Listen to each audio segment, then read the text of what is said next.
Xiaochuan really doesn't take our family seriously. We must make him pay dearly. And I heard that he was supposed to be rewarded with a title for curing the favored consort, but now that has been revoked. It's truly satisfying. Little did he know, his father shook his head. Sigh, you're still looking at things superficially. In life and work, one should not dwell on the gains and losses of a single event. Even if His Majesty punishes him today, what difference does it make? With his unpredictable abilities, he will soon receive even more rewards. So, are you saying we can only watch him act with impunity? You still don't understand. He currently holds a minor position and has little power, yet he has made significant contributions to the court and has earned the Emperor's favor.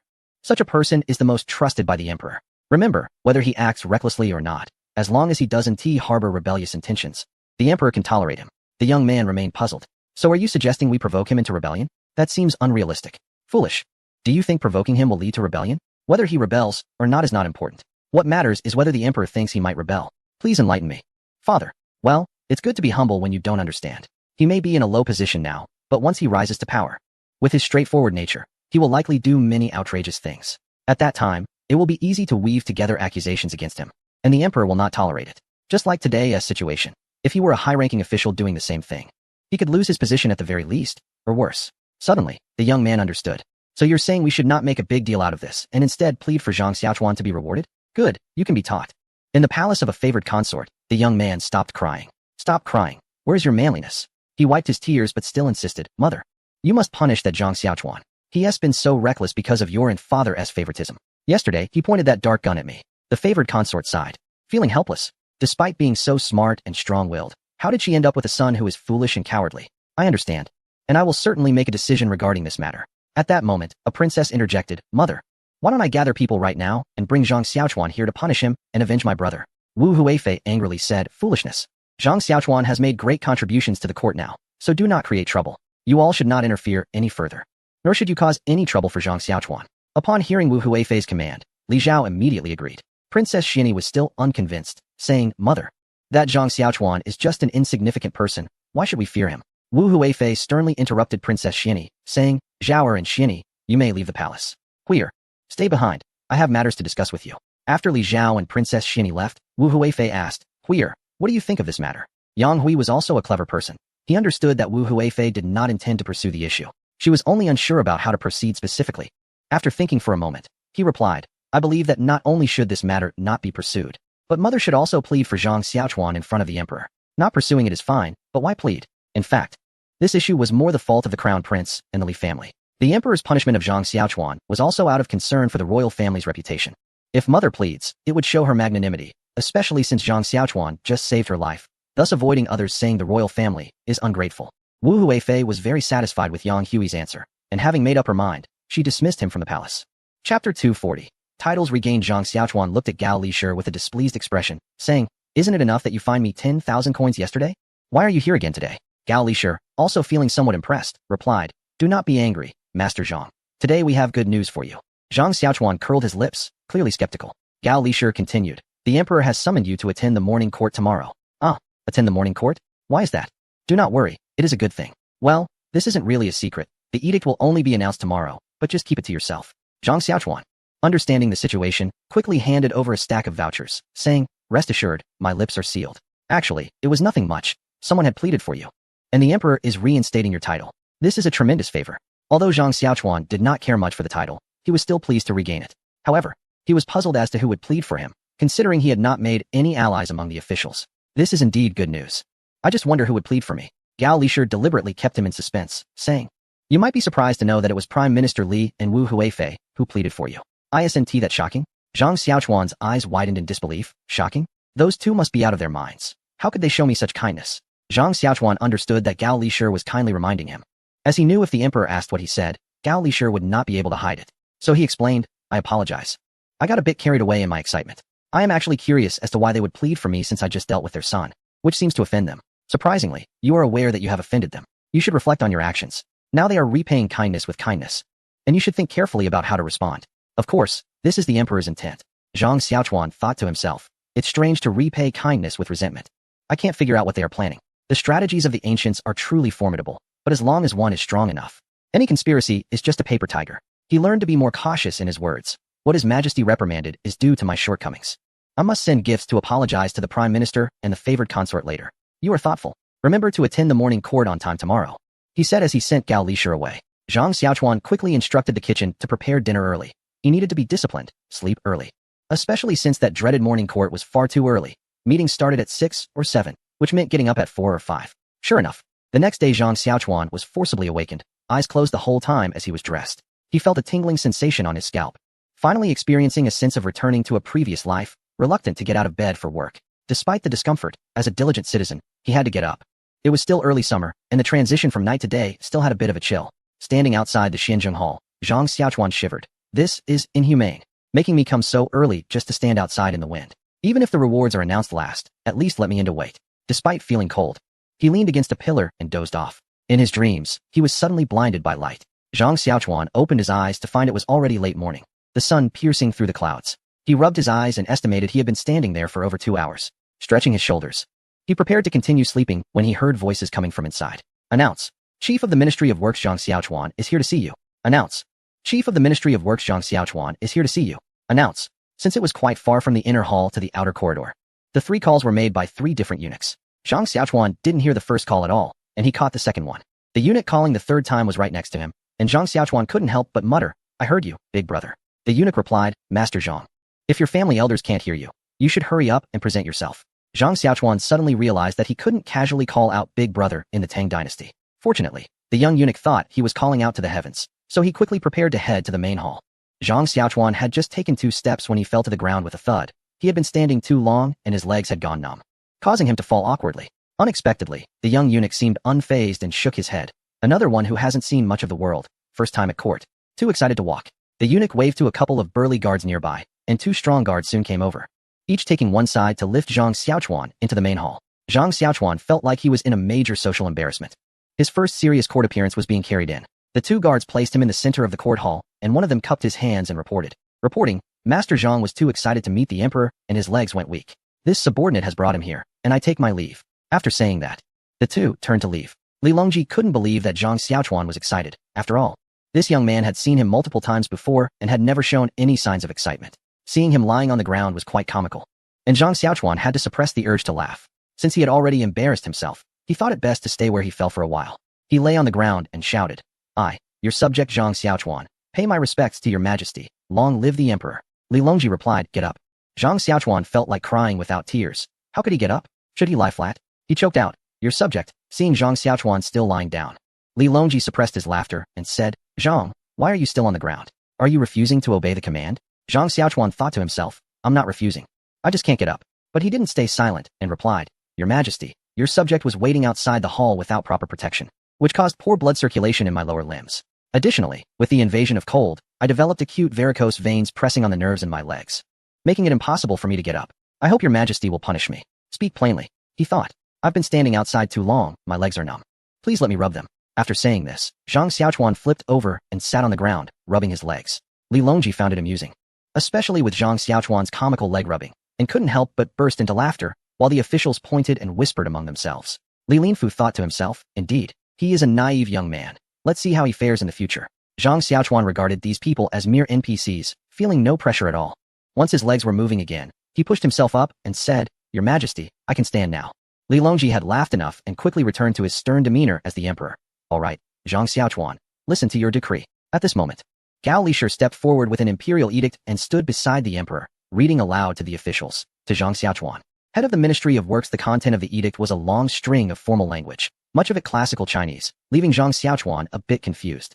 However, he understood the key points. First, he was granted the title of Baron of Xindu County, and second, he was promoted to the position of Longzhong in the Ministry of Works. After the edict was read, Zhang Xiaochuan was still calculating in his mind what rank Longzhong was. But he then heard Gao Lisher urging him, "Baron Zhang, why aren't you stepping forward to receive the edict and express your gratitude?" "Oh," Zhang Xiaochuan instinctively responded, then hurriedly moved forward to accept the edict. Holding the edict above his head, he shouted, "Long life." The emperor then instructed him to stand, and at that moment, someone brought over a tray with a red certificate and official robes.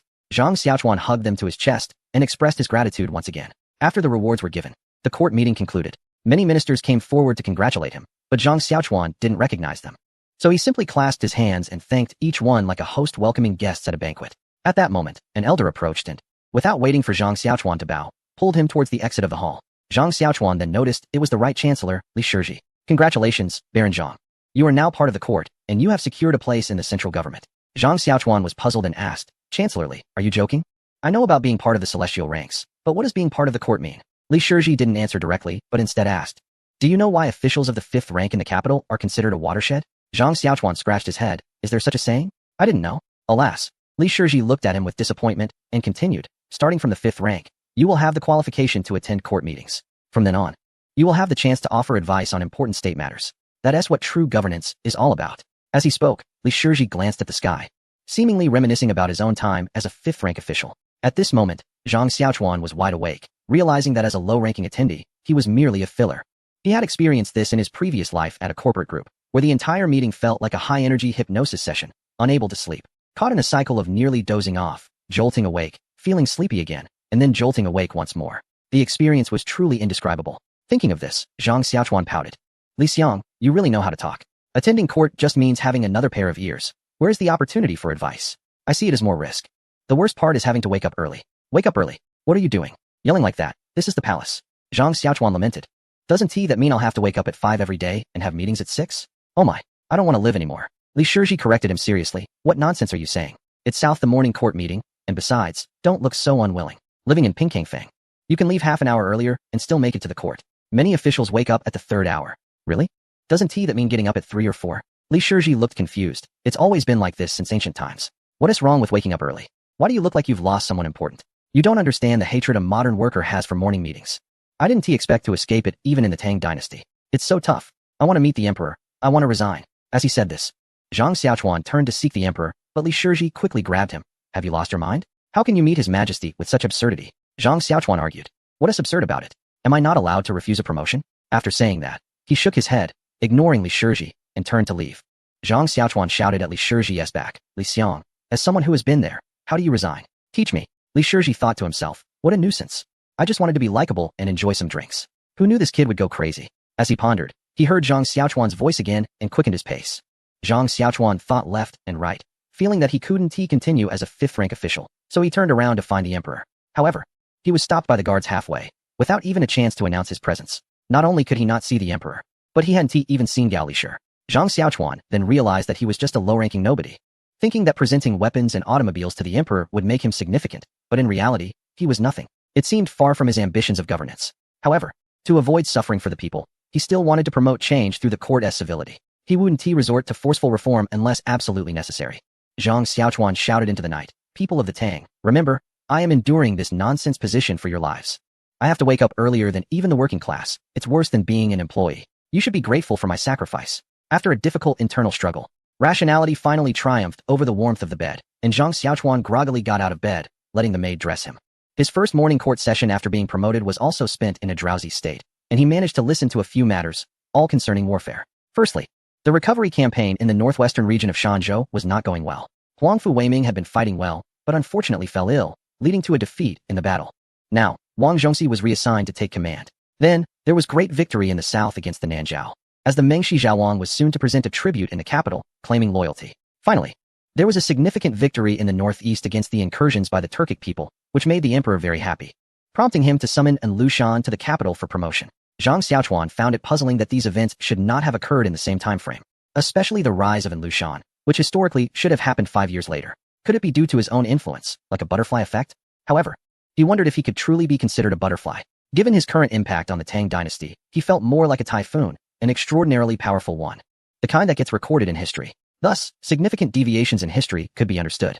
The rise of An Lushan was not a major concern. He was confident he could quell any rebellion within 3 days. However, to minimize casualties, it would be wiser to keep an eye on An Lushan and nip any unrest in the bud. Some might question why not simply eliminate An Lushan, which would solve everything. In reality, many situations have historical inertia.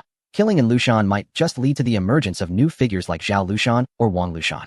The root cause of the Ensure rebellion was still Li Longji's trust in the frontier generals and the flaws in the governor system.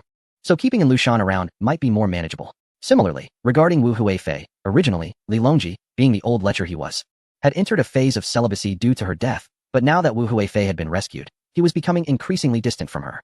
As Zhang Xiaochuan pondered these matters, he heard someone calling for him. Turning around, he was surprised to see Xiao Ningzi, a trusted eunuch of Wu Huifei. Of course, Zhang Xiaochuan could not call out to him. Is it you calling for this official? Indeed, the consort requests your presence. Please follow me, Zhang Longzhou. Zhang Xiaochuan responded and followed Xiao Ningzi, secretly thinking, last time this woman made me feel so uneasy, this time I must remain calm.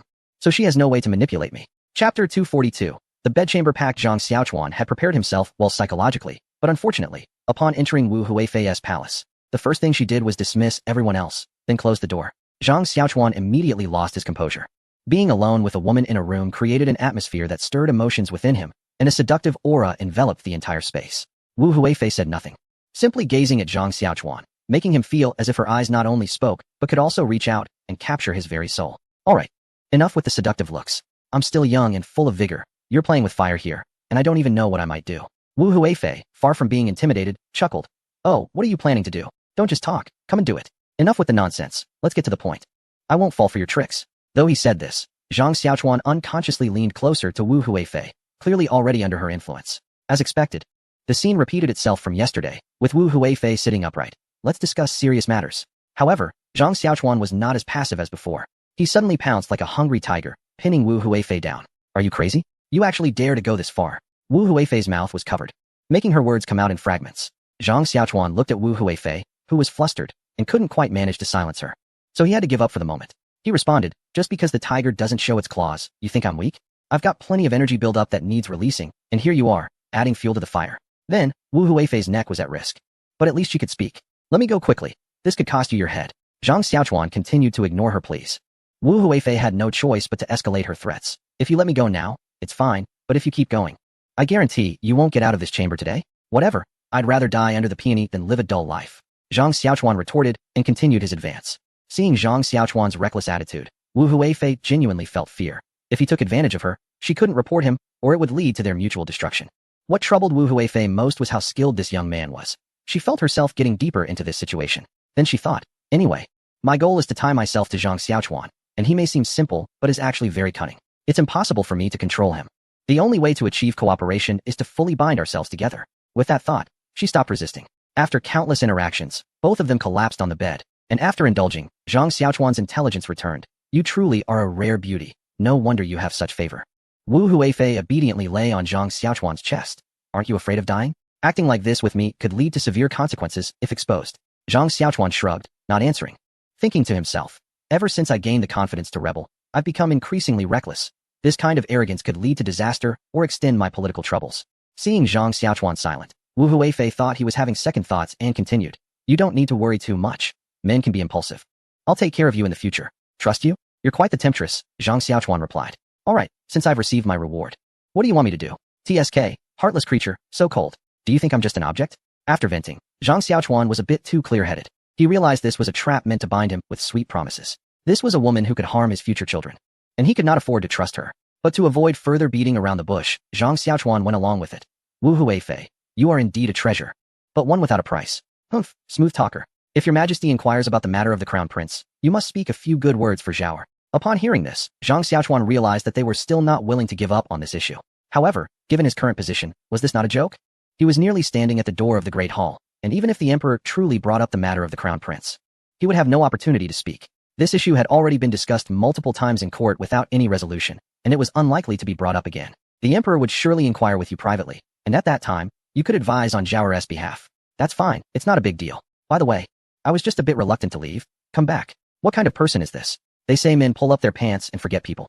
But it seems women are the same. Zhang Xiaochuan muttered as he exited the palace. Although the two had shared an intimate moment, it was merely to establish a mutual agreement of loyalty.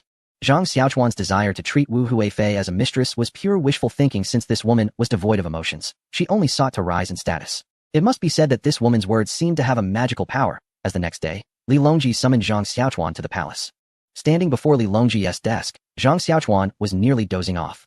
Unable to suppress his inner complaints, the leaders in this life and the previous life are all the same. Is the time of the subordinates not valuable? Why summon me without directly addressing the matter, making it seem like they are squeezing time out of their busy schedule to meet me? Can't they wait until they finish their tasks before calling me in? Complaints aside, Zhang Xiaochuan calculated that it was about time, and sure enough, Li Longji put down the documents and said, I have heard that you are not very satisfied with the rewards. How could this news spread so quickly? The emperor even knew that he did not want to be a fifth-rank official. If that is the case, why not help me out a bit? Now that he was reprimanding me, it was clear he did not plan to demote me. That is not the case, your majesty. I am just lacking in talent and unable to bear such responsibility. A title to eat and wait for death is fine. but being a 5th-rank official is a bit beyond my capability. Li Longji nodded. You do have some self-awareness. I'm just being modest. I wouldn't insult you like that, but this is also good. Zhang Xiaochuan immediately flattered. Your Majesty has keen insight. Shouldn't you let me train more at the grassroots level? This position of a doctor. Enough, no need to mention this again. I have already instructed Prime Minister Han to take good care of you. He has many years of experience in office. Learn from him well, and if you encounter difficulties, you can ask him for help. Understood. Li Longji changed the subject. I summoned you today to discuss a matter and would like to hear your opinion. Zhang Xiaochuan respectfully said, Please, Your Majesty, speak clearly. It has been some time since the former crown prince was deposed, and now the position is vacant. I have the intention to establish a new crown prince, but the candidate is hard to determine. I wonder what insights you have. Upon hearing this, Zhang Xiaochuan realized it was indeed about the crown prince. Facing the emperor's question about establishing a crown prince, he speculated that they would likely follow historical inertia. And in the end, Li Heng would still be appointed as the crown prince. He could choose to express support for Li Heng now, and thus gain a favor in advance. However, Zhang Xiaochuan did not particularly like Li Heng. Although he quelled the Ungshi rebellion, the cost was also painful, and after Li Heng ascended the throne, the interference of the harem, the reliance on eunuchs, and the indulgence of regional warlords were all factors that accelerated the decline of the Tang dynasty. It cannot be entirely blamed on Li Heng. He is simply a prince without much capability and is facing the turbulent times of the dynasty, so the situation he finds himself in is somewhat inevitable. However, Zhang Xiaochuan cannot accept this. He believes that if you become an emperor and make a mess of things, it is your fault. So he does not intend to support Li Heng, and it seems that the other princes are not much better. Ultimately, Zhang Xiaochuan chose to be non-committal and replied, Your Majesty, with my humble position and limited power, how can I dare to say anything? Just as Zhang Xiaochuan adopted a deflective posture, he was ruthlessly interrupted by Li Longji, and had to face the issue directly.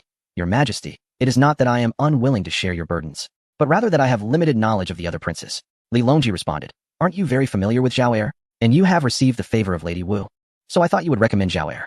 Zhang Xiaochuan thought to himself, This emperor is not very perceptive. My relationship with Li Zhao cannot be considered friendship, but rather animosity. Your Majesty, although I have received Lady Wu's favor, I truly believe that Prince Shou is the least suitable candidate. Upon hearing this, Li Longji became interested. Oh, why is that? Zhang Xiaochuan knew the reason why Li Longji would never support Li Zhao, so he deliberately said this. Otherwise, continuing to be non-committal could lead to dire consequences. He replied, This statement may be a bit disrespectful, but I believe it is because he has the blood of the Wu family. Enough said.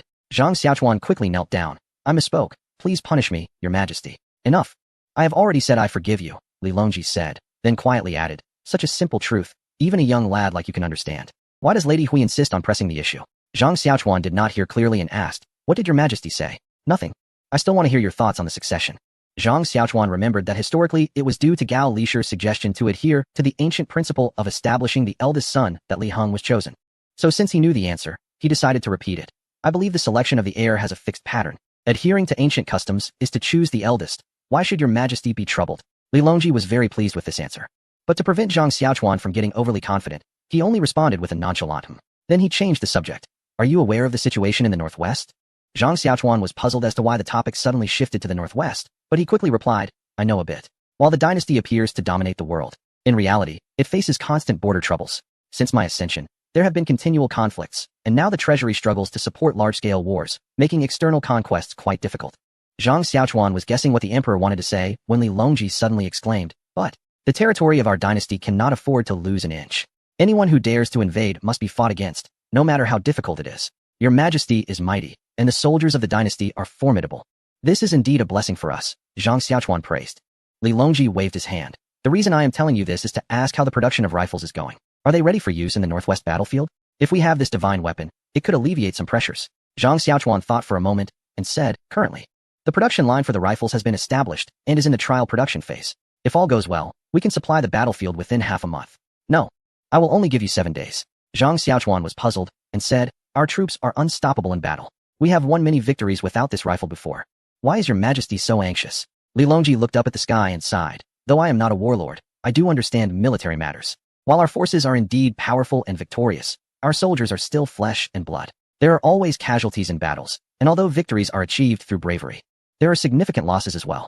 Zhang Xiaochuan nodded, thinking this was quite reasonable, as overwhelming victories in cold weapon combat are difficult to achieve. Li Longji continued, These fallen soldiers require substantial compensation, and the lack of manpower also requires money to replenish. So what we are fighting is not just battles, but also money. If it weren't for the strained national treasury, the enemy would not dare to invade our borders. I would have already taken the fight to the highlands. Zhang Xiaochuan curled his lip, realizing it still came down to money. However, The emperor's insight was not to be underestimated. If rifles could be effectively utilized, it could indeed reduce casualties and potentially allow for troop reductions. The emperor had opened his heart to Zhang Xiaochuan today, so Zhang Xiaochuan also expressed his commitment. Your Majesty, rest assured, I will have the rifles ready within 7 days.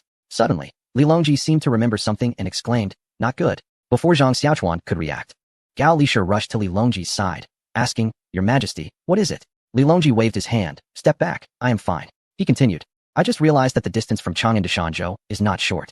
How can the rifles be delivered in 7 days? Once they are made, plus the training, it will take at least several months. Does Your Majesty think this rifle requires months of training? Zhang Xiaochuan explained, if it's just for use, it can be learned in moments. You should have seen this yourself. If we don't require perfect accuracy, training for 3 to 5 days would be barely sufficient to take them to the battlefield. Upon hearing this, Li Longji perked up, but soon his expression turned troubled again. Even so, transporting them will take half a month. With such delays, it will be a month before they can be used. But a great battle is imminent. We cannot afford to delay. Your Majesty, how could you forget about our treasure? Zhang Xiaochuan asked. What treasure? The helicopter. We can use helicopters for transportation. It will take just half a day. Right, good. This really alleviates my worries. Zhang Xiaochuan wore a proud expression and said, and that's not all. As soon as we produce them, we can send them over immediately. Ambassador Wang can arrange the training. And by the time the rifles are ready, the soldiers there will also be trained. That's excellent. The helicopter has truly made a significant contribution. Hey, I am the one making the significant contribution here. But the emperor will surely reward himself well for the helicopter's success, Zhang Xiaochuan continued to boast. And that is not all. I would like to ask if Your Majesty wishes to visit the battlefield personally and command the troops. That is not advisable. Before Li Longji could respond, Gao Lisher advised, the battlefield is too dangerous. A wise man does not stand under a dangerous wall. Your Majesty must not place yourself in peril. Chapter 244. Zero risk for the emperor to lead the charge. Li Longji was doused with cold water, feeling quite dejected. No man would not want to experience the thrill of battle and fight valiantly on the battlefield. However, Gao Lisher was right. As the emperor, one cannot act on impulse. Zhang Xiaochuan then said, the chief steward is overthinking it. Who in the world could pose a threat to a helicopter? Gao Lisher wanted to say that you could, but he opened his mouth and said nothing. Li Longji then became excited. Yes, I can overlook the entire battlefield from the helicopter. Everything will be in my sight. How wonderful that would be. Moreover, this could be considered as personally leading the troops in a battle. And I could even shoot at the enemy from the helicopter. This is zero-risk personal involvement in the campaign. The idea of zero-risk personal involvement sounded great. And Li Longji was a bit eager. He immediately instructed Gao Lisher to convey this to Wang Zhongzi, asking him to prepare in advance. After discussing some details with Zhang Xiaochuan, he sent him off to expedite the production of rifles. After Zhang Xiaochuan left, Li Longji brought up the matter of establishing a crown prince again, asking Gao Lisher for his opinion on the candidate.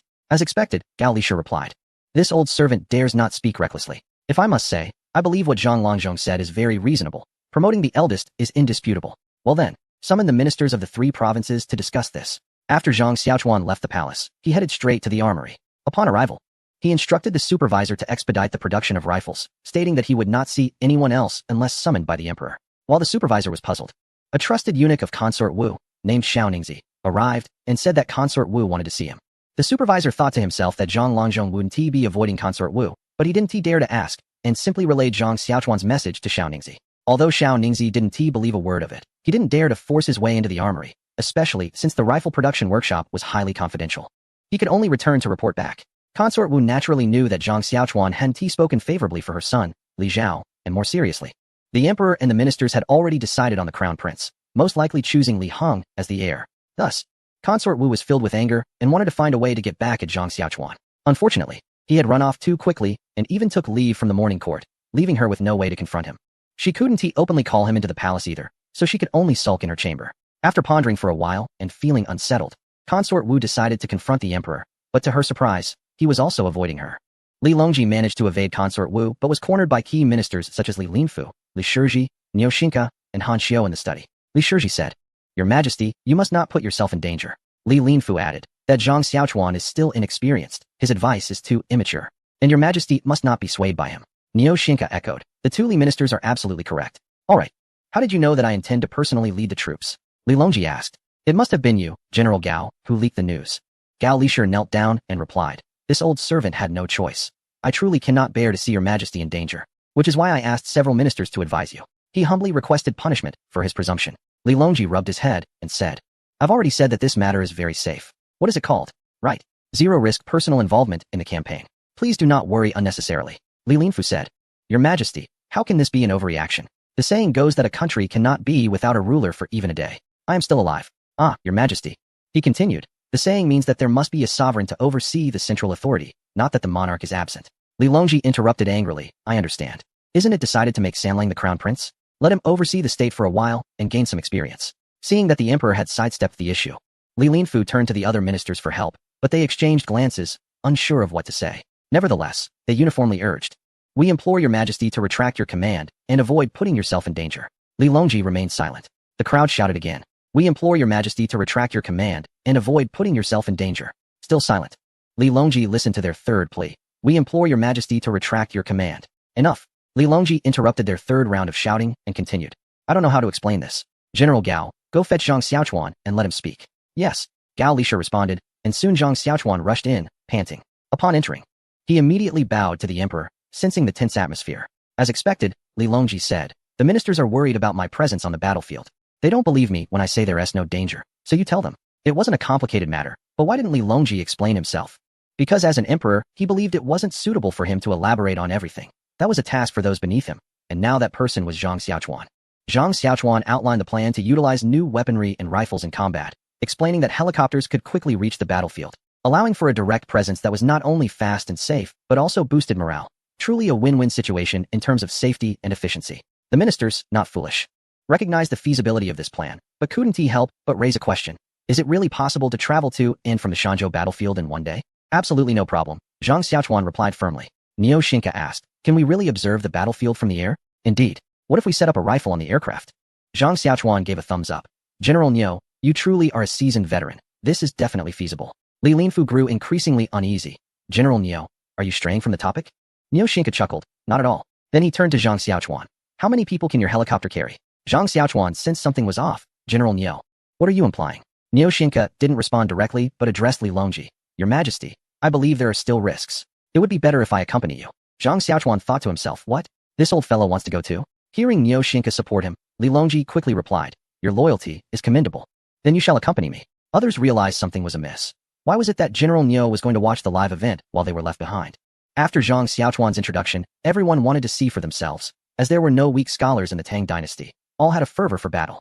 They couldn't let Niu Xinke take the lead, so they all shouted in unison, we are willing to accompany your majesty. Li Longji did not respond, but looked at Zhang Xiaochuan, making it clear that he expected him to handle the situation. The group of ministers also turned their attention to Zhang Xiaochuan. Zhang Xiaochuan thought to himself, so now the pressure is all on me, huh? Chapter 245, The Battle of Shanzhou, Part 1. Previously, the emperor only knew about small helicopters that could carry a maximum of 4 people. The transport aircraft had not yet been revealed, and everyone thought that accommodating 10 or 8 people would be an issue. However, for Zhang Xiaochuan, this was a minor concern. He could simply bring an entire transport helicopter. He could easily manage not just a few, but even 100 people. Thinking of this, Zhang Xiaochuan confidently addressed the eager emperor and ministers, patting his chest. Leave this to me. As long as your majesty agrees, everyone can go together. Li Longji thought Zhang Xiaochuan was passing the buck, but he could indulge him, so he replied directly. Anyone here who wishes to go can join.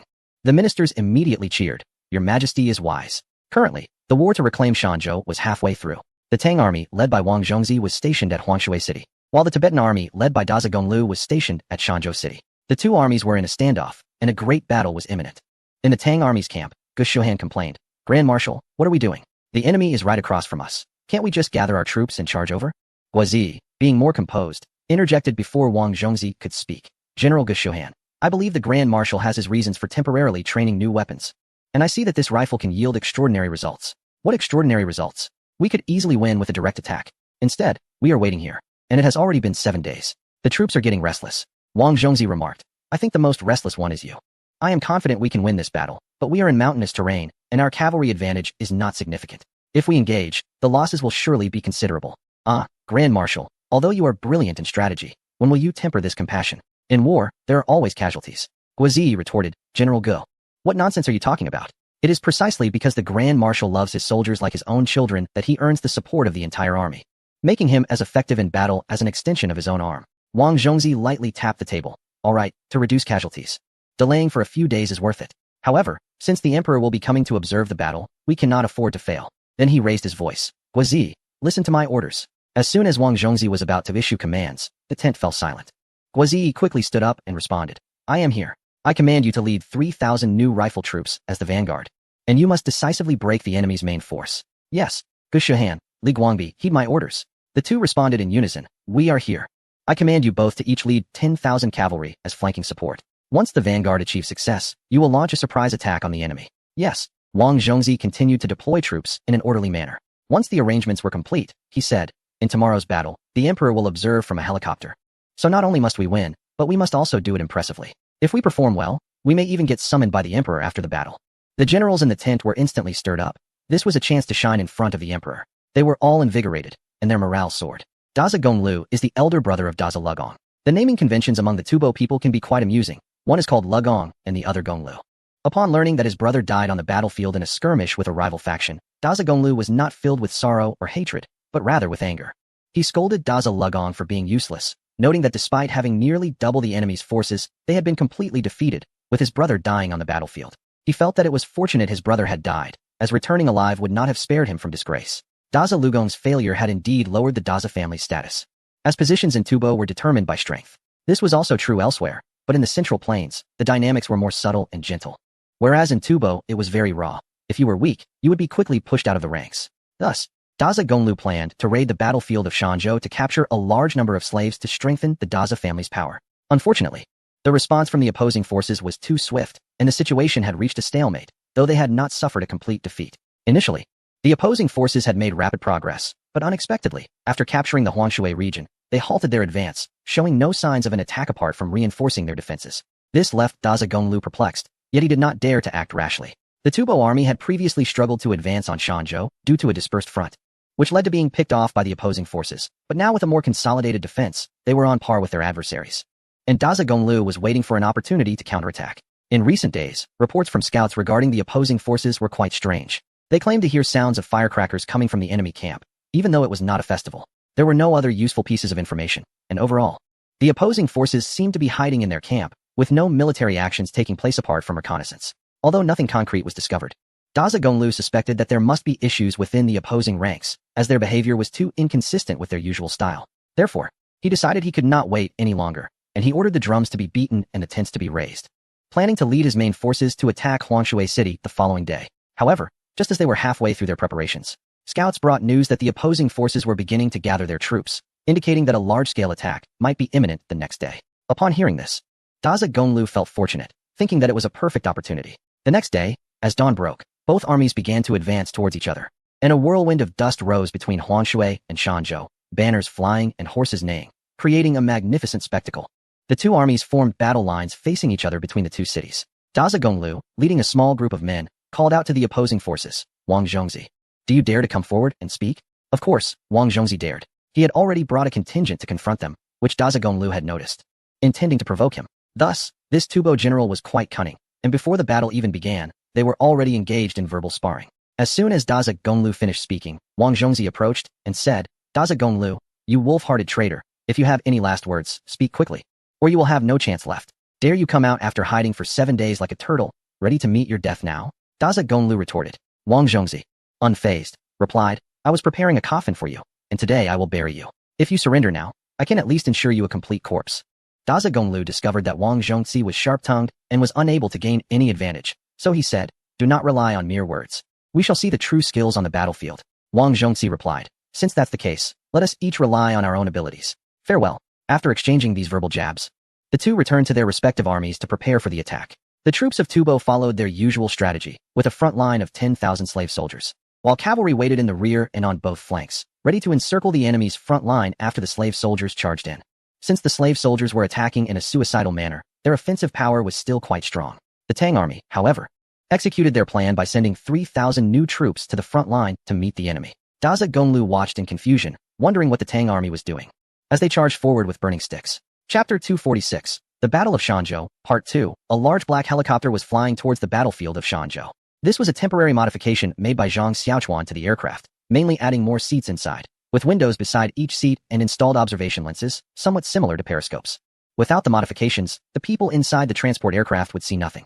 At this moment, Zhang Xiaochuan looked at the group of high-ranking officials from the Tang dynasty, who were as excited as elementary school students on their first field trip, and he couldn't help but chuckle. Although Li Longji had flown in a helicopter before, today's experience was refreshing, and he was eagerly looking through the observation lens. Li Longji remarked, although this is not my first time in a helicopter, the view from above is still breathtaking. Li Linfu quickly added, Your Majesty speaks truly. This is my first time in a helicopter, and it is indeed astonishing.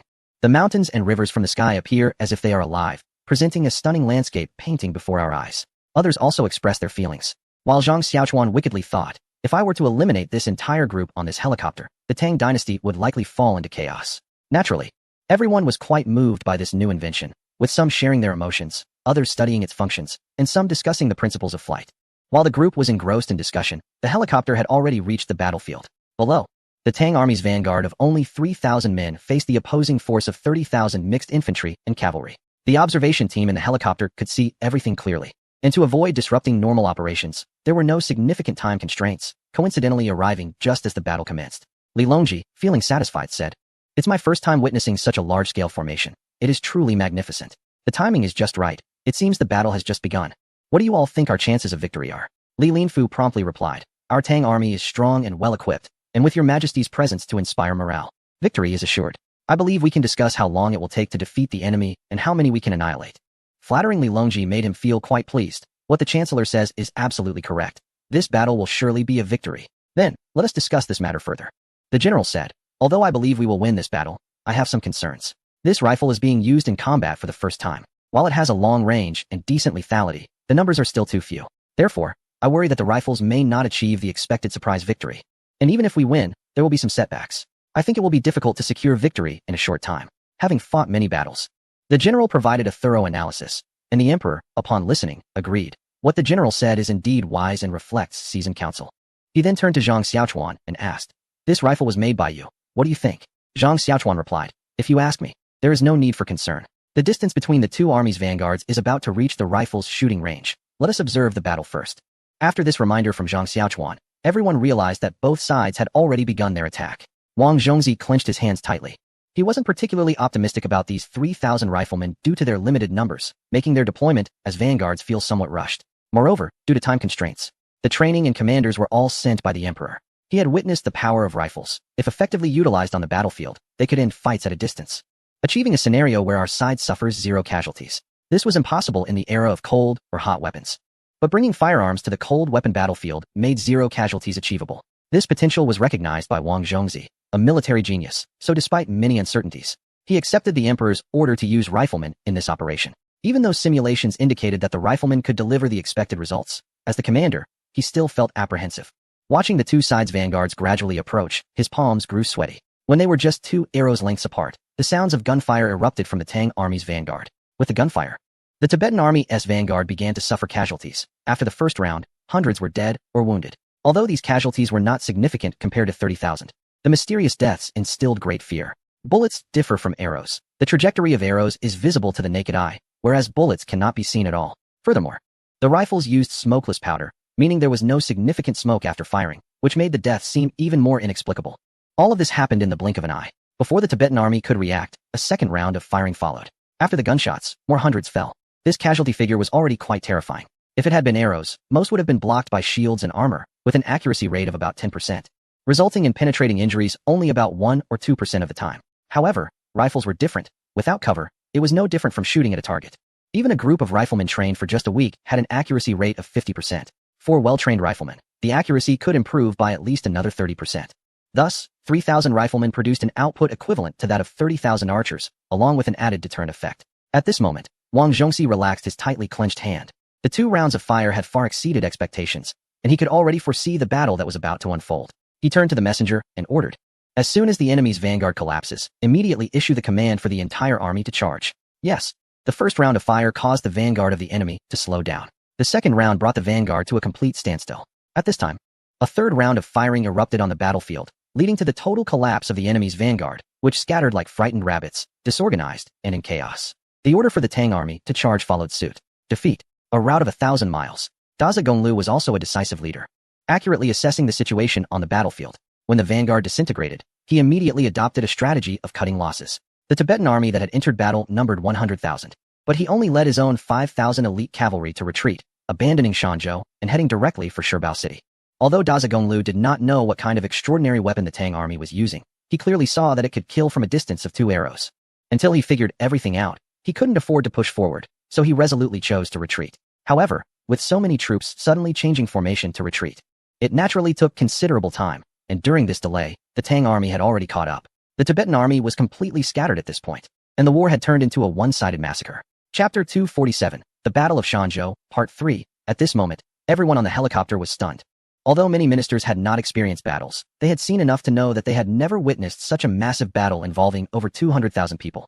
In less than a quarter of an hour, one side had completely collapsed. Not only had they never seen such a thing, but they hadn't even heard of it.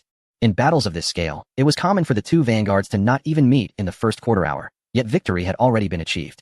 And the only tasks left were pursuit and clearing the battlefield. As everyone was lost in thought, Neo Shinka incredulously exclaimed, "Is this really a victory? I have fought my whole life and never imagined a battle could be fought this way. From now on, our nation will be invincible in the world." Li Longji also snapped back to reality from his shock and responded, "Well said. Our nation will be invincible in the world." Due to the overwhelming shock, the other civil officials were slower to regain their composure, especially Li Linfu, who even had his praise interrupted by Neo Shinka. Li Linfu quickly added, "This is all thanks to your majesty's keen insight and wise decision-making, which allowed for the rapid deployment of rifles to the battlefield, resulting in such an unprecedented victory." Although Li Longji appreciated the compliment, he humbly waved his hand, saying, "You flatter me, Prime Minister. While I may have an eye for talent, this victory relied heavily on Zhang Xiaochuan's efforts in producing rifles and the soldiers' bravery in battle." He turned to Zhang Xiaochuan and said, "The power of these rifles on the battlefield is terrifying. Zhang Aiqing, please share your thoughts on this war." In Zhang Xiaochuan's view, the Mauser semi-automatic rifles clearly lacked firepower.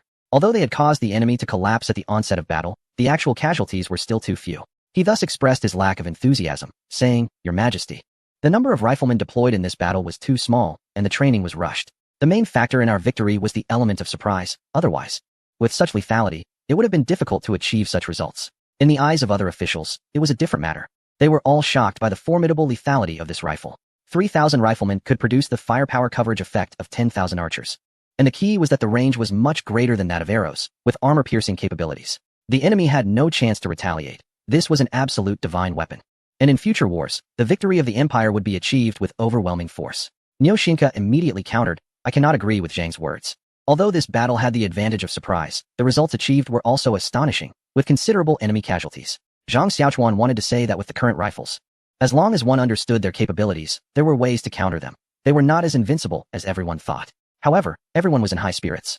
So he smiled and remained silent. While everyone was talking, the battle below was nearing its end. Aside from a few pursuing cavalry units, other troops had already begun to clean the battlefield. Thus, Li Longji ordered the aircraft to land, wanting to reward the troops after the battle. On the ground, Wang Zhongzi saw the helicopter descending and quickly organized the troops to welcome it. Seeing the army's enthusiasm due to his arrival, Li Longji immediately thought of bestowing generous rewards. Fortunately, officials like Li Linfu remained clear-headed and promptly intervened, changing it to a promise of rewards after the battle, which was essentially just empty talk. However, among the soldiers, except for Wang Zhongzi, no one had ever seen the emperor in person. So now, even if it was just a statement that meant nothing, it would still be received well. After Li Longji delivered a grandiose motivational speech, since the battle was not over, he only spoke briefly. Yet it still took about half an hour. Zhang Xiaochuan thought to himself, whether in the past or now, leader simplicity is never simple. After the speech concluded, the visit to reward the troops was also declared over, as the battle was still ongoing, and Wang Zhongzi had to mobilize troops to recapture the city. Before leaving, Wang Zhongzi pulled Zhang Xiaochuan aside and said with some distress, "In this battle, the rifle showed its great power. His Majesty has ordered me to recapture the city and immediately attack the stone fortress, aiming to drive the enemy back to the plateau in one fell swoop." However, Wang Zhongzi paused, seemingly seeking Zhang Xiaochuan's opinion, and Zhang gave him a look to continue. Wang Zhongzi continued, "However, this rifle is not as invincible as we see on the battlefield. It still has many shortcomings, such as being limited to straight-line shooting and having a maximum damage capacity. If there is a wall or a thick steel shield in front, it can block the bullets." The success of this battle was because the enemy had never encountered such a weapon. If they are prepared in the future, we may not achieve such good results again. But the current issue is that the stone fortress is elevated, and if the enemy hides inside and defends, the rifle may not have much effect. A strong assault would inevitably lead to heavy casualties, and I truly cannot bear to do that. That's why I came to seek advice from you. Zhang Xiaochuan was greatly shocked by this. The rifle had only been in the military camp for a few days, yet Wang Zhongzi analyzed its strengths and weaknesses so thoroughly. Truly a military genius. If it weren't for Li Longji's reckless decision to dismiss Wang Zhongzi, the Ungshi rebellion would not have caused such great harm to the Tang dynasty. However, the rifle's flaws were so apparent because it was merely one of the most basic types of firearms. If Wang Zhongzi knew about artillery, he wouldn't suffer from a fear of insufficient firepower. Just as Zhang Xiaochuan was about to clarify this for Wang Zhongzi, he heard Li Longji's voice. "The concerns of Ambassador Wang are indeed to the point. It seems this rifle is not an all-powerful divine weapon after all. Upon hearing Li Longji's voice, both men hurriedly bowed. It turned out that Li Longji, seeing Zhang Xiaochuan and Wang Zhongzi engaged in conversation, guessed they were discussing the use of rifles in warfare based on his understanding of Wang Zhongzi's military obsession. He halted his procession to listen in. Unexpectedly, after Wang Zhongzi's analysis, he found that the rifle could indeed be defended against, and it didn't seem particularly difficult. He sighed, expressing disappointment. I was thinking of relying on the rifle to sweep across the world, but I didn't expect it to have so many flaws. Seeing the emperor's disappointment, Wang Zhongzi quickly explained, Your Majesty, I merely exposed and analyzed the shortcomings. In fact, if we had more rifles and used them well, they could definitely be invincible in the world. Li Longji's expression improved slightly, and Zhang Xiaochuan added, Your Majesty, Ambassador Wang, the rifle is just in its preliminary application. Imagine if the barrel were 10 or 100 times thicker, and the bullets were also 10 or 100 times larger. At that time, wouldn't it be able to penetrate even city walls? Wang Zhongzi excitedly interrupted Zhang Xiaochuan. Li Longji hurriedly asked, Is it really possible to create such a giant rifle? Zhang Xiaochuan confidently replied, Of course, but I prefer to call it artillery. Li Longji responded, Artillery is indeed fitting. Does this mean we can already produce this artillery? Zhang Xiaochuan replied, Your Majesty, it has already been produced, but the artillery is quite heavy and difficult to transport by air, so it is still on its way. Therefore, Ambassador Wang need not worry. It is expected to arrive in a few days, just in time for the attack on Shirbao City. Wang Zhongzi's face lit up with anticipation. In that case, thank you, Zhang Lang. After sending off Li Longji and the officials, Wang Zhongzi continued with the matter of recapturing Shanzhou. Chapter 248, The Battle of Shanzhou, Part 4. Inside Shirbao City, Daza Gonglu had a gloomy face. He had never fought such a frustrating battle. Where are the scouts? Immediately, one person stood up and answered, I am here. You lost over 1,000 men after just one encounter with the Tang army, and their vanguard had only 3,000 troops. Is this the firecracker sound you investigated? This person. Execute him. The scout commander Pu Bu stood pale-faced, not daring to plead for mercy. The main reason was that this battle was too stifling.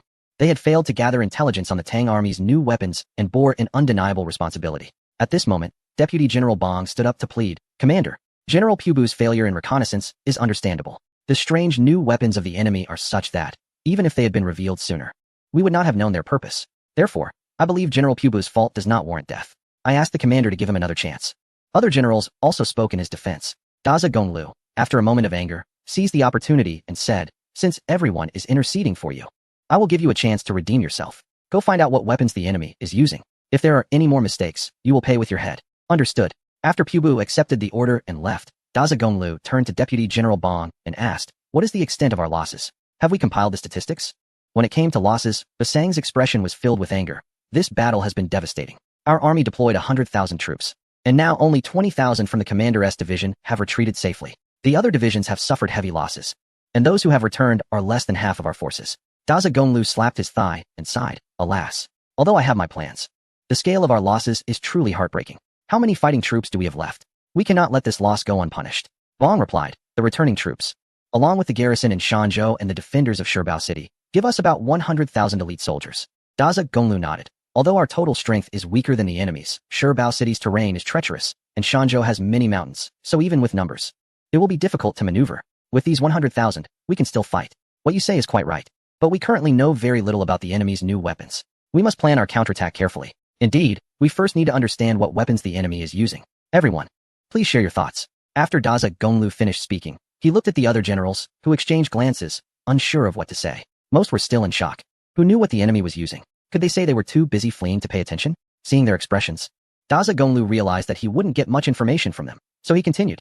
Actually, I remembered something. Not long ago, my useless brother lost on the battlefield of Luzhou, and those who returned said the enemy had divine assistance, which sounds like a bell ringing across the battlefield, as if speaking directly into their ears. They claimed that with a snap of the fingers, thousands could be killed, and there were sounds of thunder when spells were cast. At the time, I thought they were talking nonsense, so I executed those who returned. Now, it seems that was the weapon we are facing today. Upon hearing this, the generals were taken aback, realizing that the blame lay with their commander. If only they had known about the enemy's divine weapons earlier, they would have made different decisions and avoided such heavy losses. However, no one dared to voice their complaints. Daza Gonglu seemed to sense the unease in the room and continued. It's just unfortunate that what they said was too unbelievable. As you can see today, there were no divine sounds or thunderous noises. So, it's not entirely my fault for being negligent. It's just that these fools failed to relay accurate intelligence, which led to today's defeat. Bong said, The commander need not blame himself. This matter cannot be attributed to you. Anyone who hears such absurd words would find it hard to believe. Daza Gonglu replied, You need not comfort me. We must clarify the situation regarding the new weapons of the Tang army. General Pubu has been gone for quite some time. I wonder how it is going. Someone, go urge him. Just as he was speaking, Pubu returned, seemingly with results. As Pubu was about to salute, Daza Gonglu waved his hand to interrupt. Speak directly. Yes. Pubu responded and took out a cloth bag, spreading it out on Daza Gonglu's desk, and said, Commander, please take a look. This is something dug out from the injured. It is a copper lump, which I believe is what the Tang army's weapons fired. Hearing this, Daza Gonglu picked up the object from the cloth bag. It was a copper lump the size of a woman's little finger, which was actually a bullet, but these Tibetans did not recognize it. After examining it for a while, Daza Gonglu said, Such a small thing has such destructive power? Pubu did not answer but waved his hand outside the tent, and more items were brought in. Pubu picked up a wooden shield and said, Commander, please look. This wooden shield has been penetrated. From this hole, you can see that this small copper lump can easily pierce through. Now look at this. He then picked up an iron shield and said, This is an iron shield. And it also could not withstand the copper lump fired by the Tang army's divine weapon. And look at this, he continued, holding up a steel knife that had a dent from the impact of the copper lump but had not been penetrated. Daza Gonglu asked, What do these things signify? I want to know what weapons the Tang army is using. Pubu immediately knelt down and said, This subordinate is incompetent. But what my subordinates have done is not without meaning. Please allow me to finish, Commander. All right, go on. Pubu continued, I have also learned that all the damage comes from the front, meaning that this copper lump is fired like a crossbow bolt. Therefore, I speculate that this type of weapon is not good for close combat. As long as we fortify our defenses in the front and draw the enemy in for close combat, we will at least have a chance to fight. Daza Gonglu was very satisfied. Well said. It's worth sparing your life for this. But he added, Aren't these shields ineffective? Pubu quickly replied, Commander, as I mentioned earlier, the steel knife was not penetrated. We can make the shields thicker. Exactly. Very well said. For now, I will credit this to you. Thank you, Commander. Pubu said, his palms already sweaty. Who knows how he managed to say all this? It started as nonsense, but as he spoke, it became more logical. It turned out that the desire to survive could unleash infinite potential. From another perspective, there are no fools in high positions, but unfortunately, their analyses often remain superficial. With this information, along with his own insights, Daza Gonglu immediately began to analyze the battle plan with the other generals. Given the strategic position of Shirbao City, the Tang army would surely want to reclaim it, and the time for the attack was imminent. Chapter 249, The Battle of Shirbao City, Part 1, for the Tibetans. Only by holding Shirbao City could they embed themselves like a nail within the territory of Shanzhou, allowing for flexibility in both advance and retreat. 3 days later, as Daza Gonglu had predicted, the Tang army had already advanced and camped 10 miles outside Shirbao City. Inside the command tent, Wang Zhongzi was discussing plans with the generals to attack Shirbao City the next day. Wang Zhongzi said, I believe the enemy forces will not come out to fight. Everyone should rest well today and prepare for a major offensive tomorrow. Suddenly, a scout's report interrupted Wang Zhongzi, stating that there were unusual movements from the enemy. He immediately summoned the scout into the tent. What unusual movements have the enemy made? The scout replied, The enemy has formed up and seems to be preparing to attack immediately. Upon hearing this, Wang Zhongzi was alarmed. What? The enemy is coming out? He commanded the generals, quickly assemble the troops and prepare to confront them. An hour later, the two armies faced off, repeating the scene outside Shanzhou City. When the two sides were within 2 arrows distance, the Tang army's riflemen decisively opened fire. However, this time most of the bullets were blocked by the enemy's shields. The Tang army was not worried at all, as they had previously managed to defeat the enemy without rifles. So as the two sides gradually closed in, the Tang army's riflemen put away their rifles and drew their sabers to prepare for close combat, only to find that the enemy was retreating. Gu Shihan asked Wang Zhongzi, Please give the order, and I will lead the troops to pursue. Wang Zhongzi waved his hand. There's no need. The enemy is retreating, but not dispersing. They clearly came prepared. Sound the retreat. In the enemy camp, Daza Gonglu laughed heartily. Excellent. This test has proven successful. A shield formation has rendered the Tang army's strange weapon ineffective, and our losses are minimal. The generals below echoed, The commander is wise. Daza Gonglu waved his hand. All right, everyone return to your camps and conserve your strength. Tomorrow, the Tang army will surely launch a major assault on the city. We will hold our ground and wear them down, and when their morale is low, we will strike swiftly and defeat them outside the city. In the Tang army's camp, Wang Zhongzi said to the generals, Today was clearly a probing attack. It seems the enemy has discovered the weaknesses of our rifles. We cannot underestimate our foes. Gu Shihan chuckled. They just didn't expect that the commander still has a trick up his sleeve, and we also have the new weapons sent by Zhang Langzhou. Tomorrow, we will make them regret it. Wang Zhongzi smiled but did not respond. Instead, he turned to Guazi and asked, General Gua, you are in charge of that new artillery. If I remember correctly, it can reach 50 miles, right? Guazi stood up and replied, Yes, it is a howitzer. And you are correct. It can reach 56 miles based on yesterday's test. This was just a test shot without using enhanced shells. According to Zhang Langzhou, with enhanced shells, it can reach at least 20 miles further. That's terrifying. If that's true, how will we fight in the future? Gu Shihan couldn't help but exclaim. Wang Zhongzi replied, General Gu, while your words may be rough, they are not unfounded. The emergence of these weapons will change the way wars are fought. There is no need for you all to worry about being obsolete.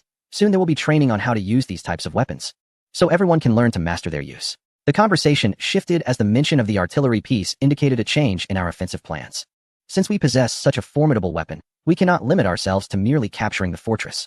I intend to keep the enemy and their troops confined within the fortress.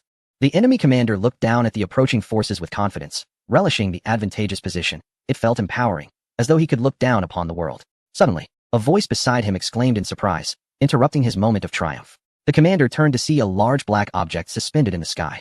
Though it was quite far away, it was clear that it was not a bird, and it was flashing with lights. This is not good. Could this be a new weapon from the enemy? Panic spread among the troops, but the commander forced himself to remain calm. Do not panic. It is likely just a kite or something similar. Pass the word down to ignore it and prepare for battle as planned. Instantly, a messenger was dispatched. The commander then instructed his aide to keep a close watch on the object in the sky and report any unusual movements immediately. What they were observing was, in fact, a helicopter. During the previous battle, everyone had focused on the opposing forces, and no one had looked up to see the Emperor's observation helicopter. This time, the fortress was situated on elevated ground, allowing them to spot the helicopter. At that moment, the enemy had begun their assault. Despite the assistance of rifles, storming the fortress remained difficult. After 2 rounds of probing attacks, the enemy had left behind hundreds of corpses without achieving any significant results. The commander was quite pleased, as it seemed the enemy had exhausted their options. He planned to gather his forces and strike decisively when the enemy's morale faltered after prolonged assaults. Meanwhile, the emperor asked, "What is Wang Zhongzi doing? What is the point of such tentative attacks? They only lead to unnecessary losses." Wang Zhongzi, known for his integrity, had little regard for the emperor's advisor, which strained their relationship. Hearing the emperor's words, the advisor quickly suggested, "I have heard that Ambassador Wang cherishes his troops like his own children. Given the fortress's elevated position, a large-scale assault would surely incur significant losses. Perhaps he is concerned about this, which is why he is holding back. Cherishing troops like children? It seems to me he is just pretending to comply." He previously mentioned the high ground of the fortress and the heavy losses that a strong attack would incur, and now he refuses to exert himself, the emperor replied. Glancing at another officer, "Is there any way to convey a message to them to proceed immediately?" "Your Majesty, please do not." Another officer interjected hastily. "Such is the nature of command in the field. Orders from the sovereign may not always be followed. It would be unwise to issue commands lightly. Moreover, the artillery has arrived, yet Ambassador Wang has not utilized it, indicating he has other plans. I implore you to reconsider." The emperor calmed slightly. "Then let us observe for now. Your wisdom is evident, Your Majesty." In the ranks of the enemy forces, an officer expressed frustration. "Commander, this dragging on is unbearable. When will we engage seriously? I propose I lead an assault and storm the fortress, causing chaos among their ranks." The commander remained silent, his expression grave. Another officer remarked, "General, perhaps you should hold your tongue. You will have your chance to take down the enemy soon enough. Can't you see the commander is currently troubled?" "Troubled? Commander, are you unwell? What's the nonsense?" "The commander is just concerned about the soldiers who died in the siege," Gu Shuhan said in confusion. "Since you care about the soldiers, why not follow my suggestion and attack in the next wave? We can also fire a couple of rounds from General Guo's artillery to boost morale." Guozi, infuriated, shouted, "Get out of the way. My artillery is not for your morale boost." In Chapter 250, The Battle of Shirbao City, Part 2, Guozi explained to the persistent Gu Shuhan, "Did we not discuss our objective earlier? We aim to eliminate the main force of the enemy troops, preferably capturing their leader alive. So why are you so eager to attack now?" Gu Shuhan retorted, "What do you mean? To defeat the enemy, we need to attack, right? Are we supposed to lure them out instead? Look at them. They're terrified and won't come out to fight." Guozi remained calm. "We don't need them to come out. We have our ways to deal with them." Gu Shuhan, still puzzled, asked, "What methods? If you have a plan, use it."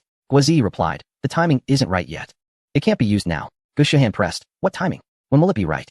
Guozi responded, "I can't say. I don't know. For now, we can only fight and wait." Frustrated, Gu Shuhan exclaimed, "I can't wait any longer." Wang Zhongzi, seeing their argument was going nowhere, interjected, "Act according to your military orders." "General Gua, what is the current situation of the enemy troops?" Guozi replied, reporting to the commander, "They haven't started to gather yet." After a moment of hesitation, Wang Zhongzi instructed, "Continue the siege." Daza Gonglu watched as the enemy troops attacked repeatedly, his brow furrowed. He had never fought such a bizarre and frustrating battle. Just when he thought he had figured out a way to counter the rifles, a large black object appeared in the sky, leaving him at a loss. His deputy, Bong, said, "Commander, the Tang army's attacks are becoming weaker. It seems their morale has been exhausted. Perhaps we should gather our forces early." Daza Gonglu remained silent, turning to Pubu. "What about that black object?" Pubu replied, "It's just hovering in the air, occasionally flashing. It might just be a large kite. The flashes could be smooth pieces of copper or iron." Daza Gonglu agreed. "Indeed, that is what I think too. Order the troops to gather and prepare for battle. Also, get the crossbows and catapults ready. We will strike from a distance." Bong immediately took his orders. Since Shirbao City was just a small fortress with only 2,000 to 3,000 troops stationed, it could accommodate at most 5,000. Other troops of the enemy were stationed in the open grounds behind the city, scattered due to the terrain. As Basang's orders were relayed, the enemy troops began to quickly assemble, forming ranks at the back gate of Shirbao City, ready to charge out at a moment's notice to pursue the Tang army.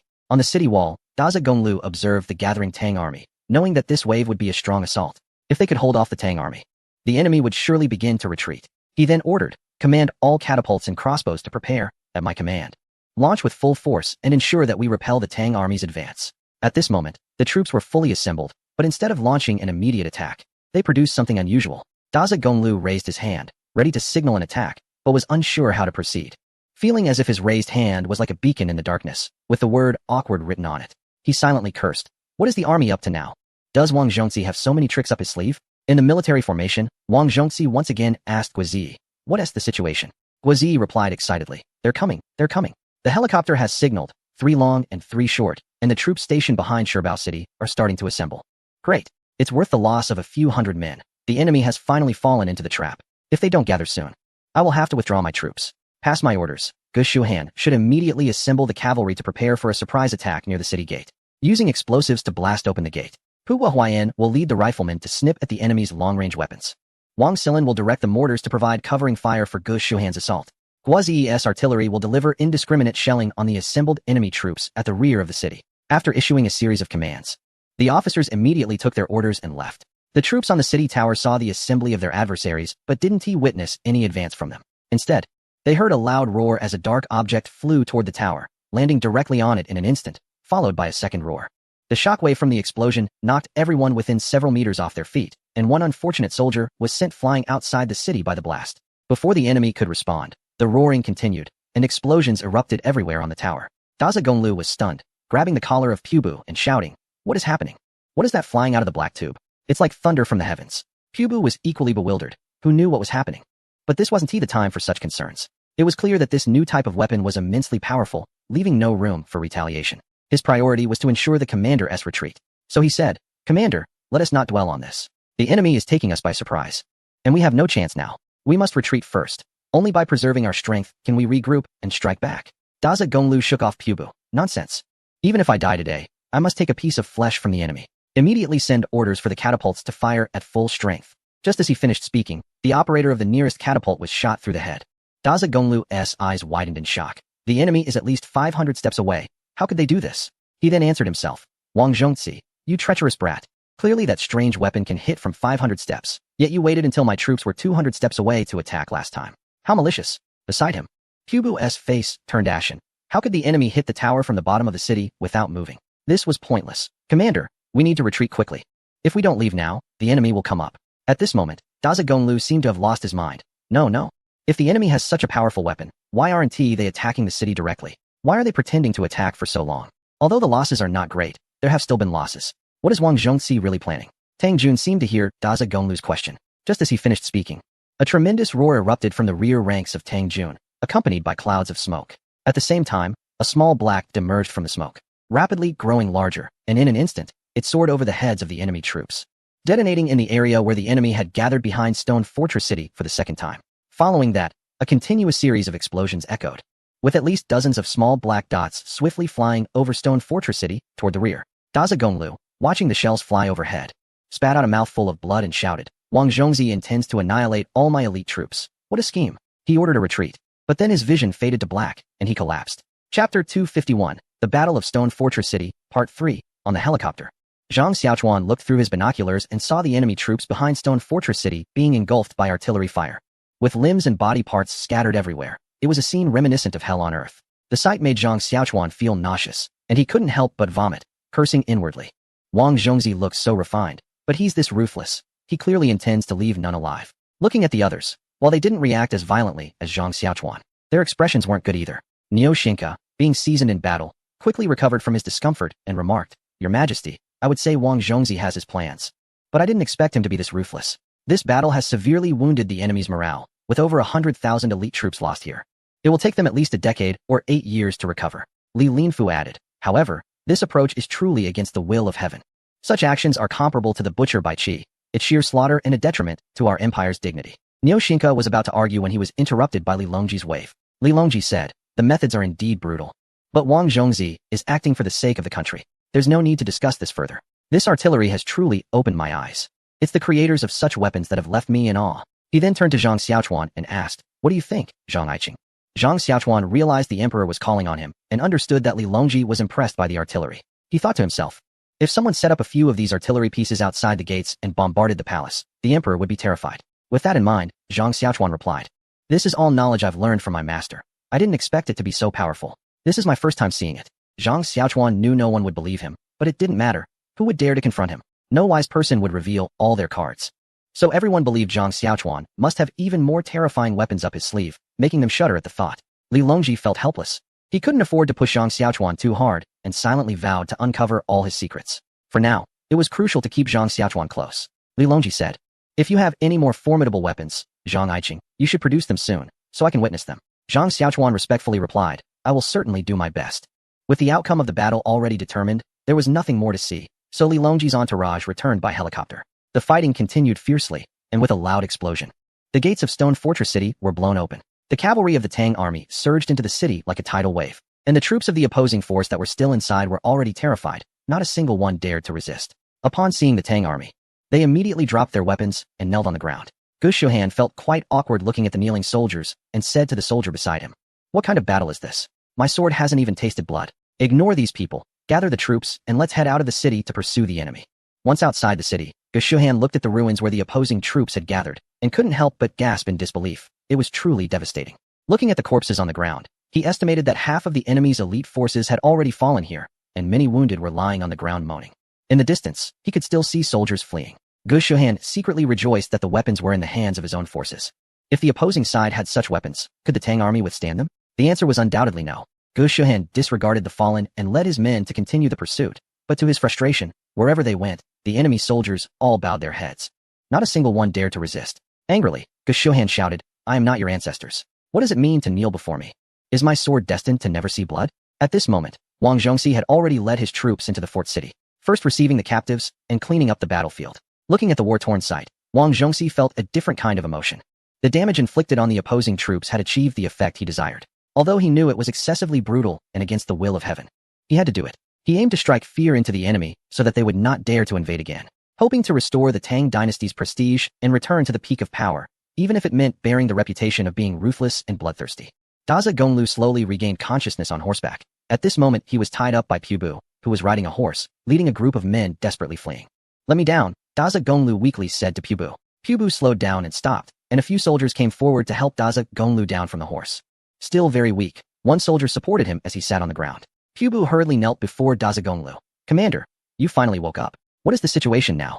How many troops managed to escape?" Pu Bu, in a panic, had no idea how many were left, and after getting up to take a look, he replied, "There are only 5,000 troops left now." Daza Gonglu's face turned ashen, and tears involuntarily streamed down his face. It was heartbreaking, truly heartbreaking and frustrating.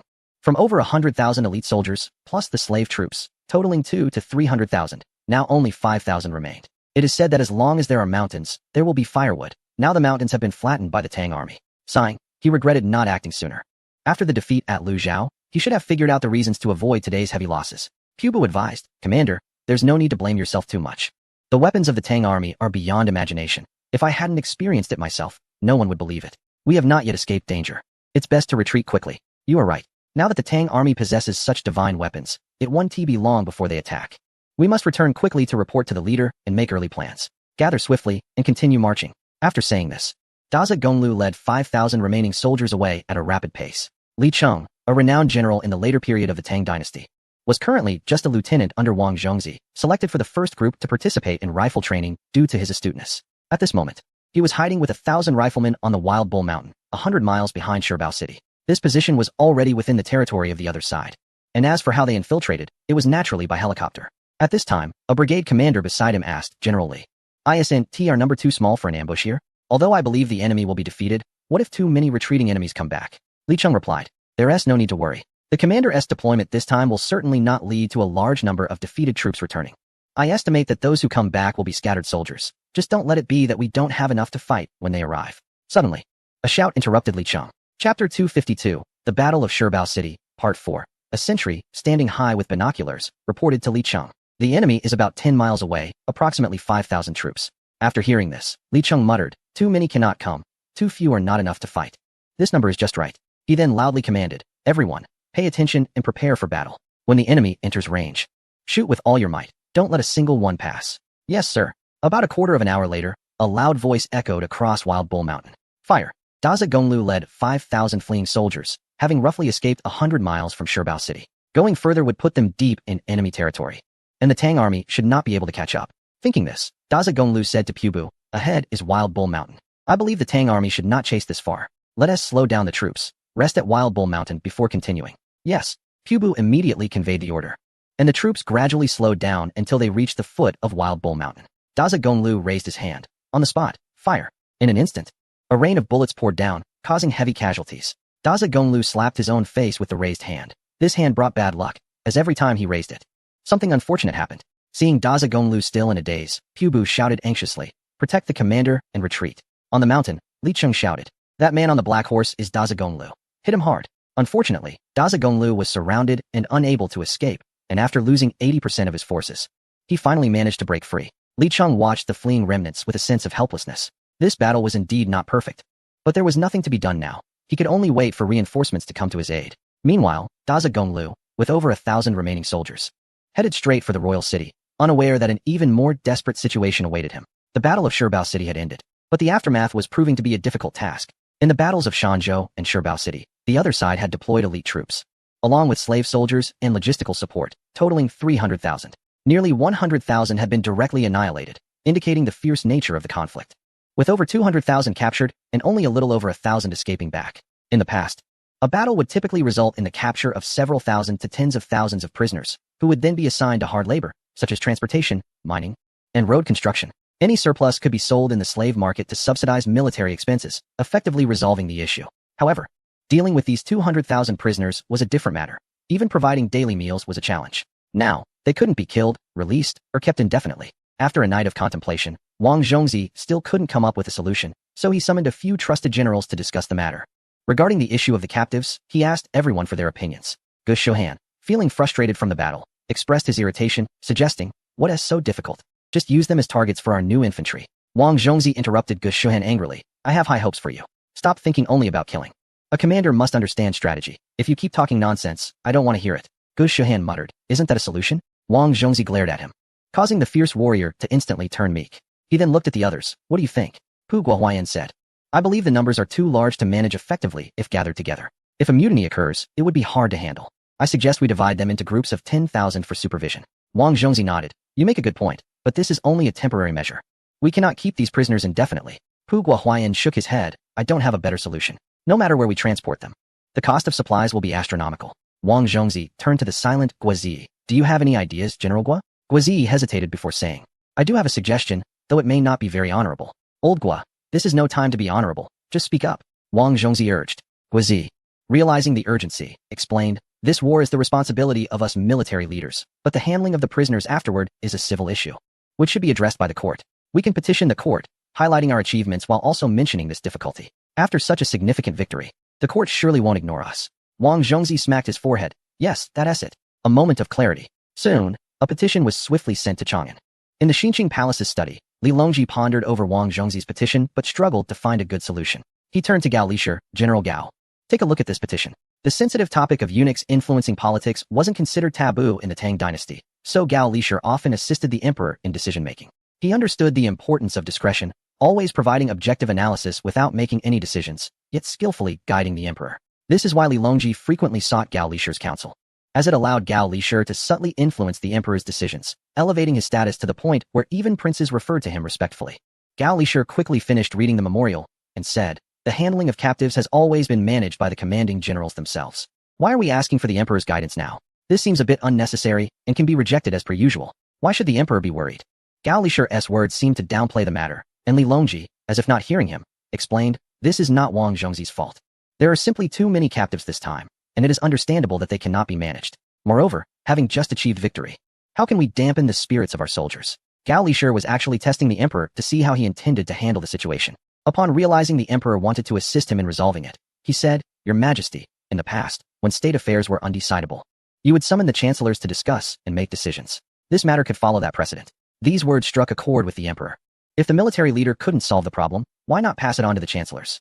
It is evident that passing the buck has existed since ancient times, and it can be quite satisfying for those who do it. Li Longji immediately decided, General Gao is right. Summon the chancellors to discuss this matter. The chancellors gathered in the imperial study. Li Longji had already had several copies of the memorial made for everyone to review. After reading, they all frowned in silence. This was a difficult issue to address. Seeing the silence, Li Longji called out, Minister Niu, since you have experience in military matters, what do you think should be done? Niu Xinca had no choice but to respond. Such a large number of captives cannot be left at the borders. Otherwise, any disturbance could lead to serious trouble. However, transporting them to the interior would certainly burden the people and waste resources.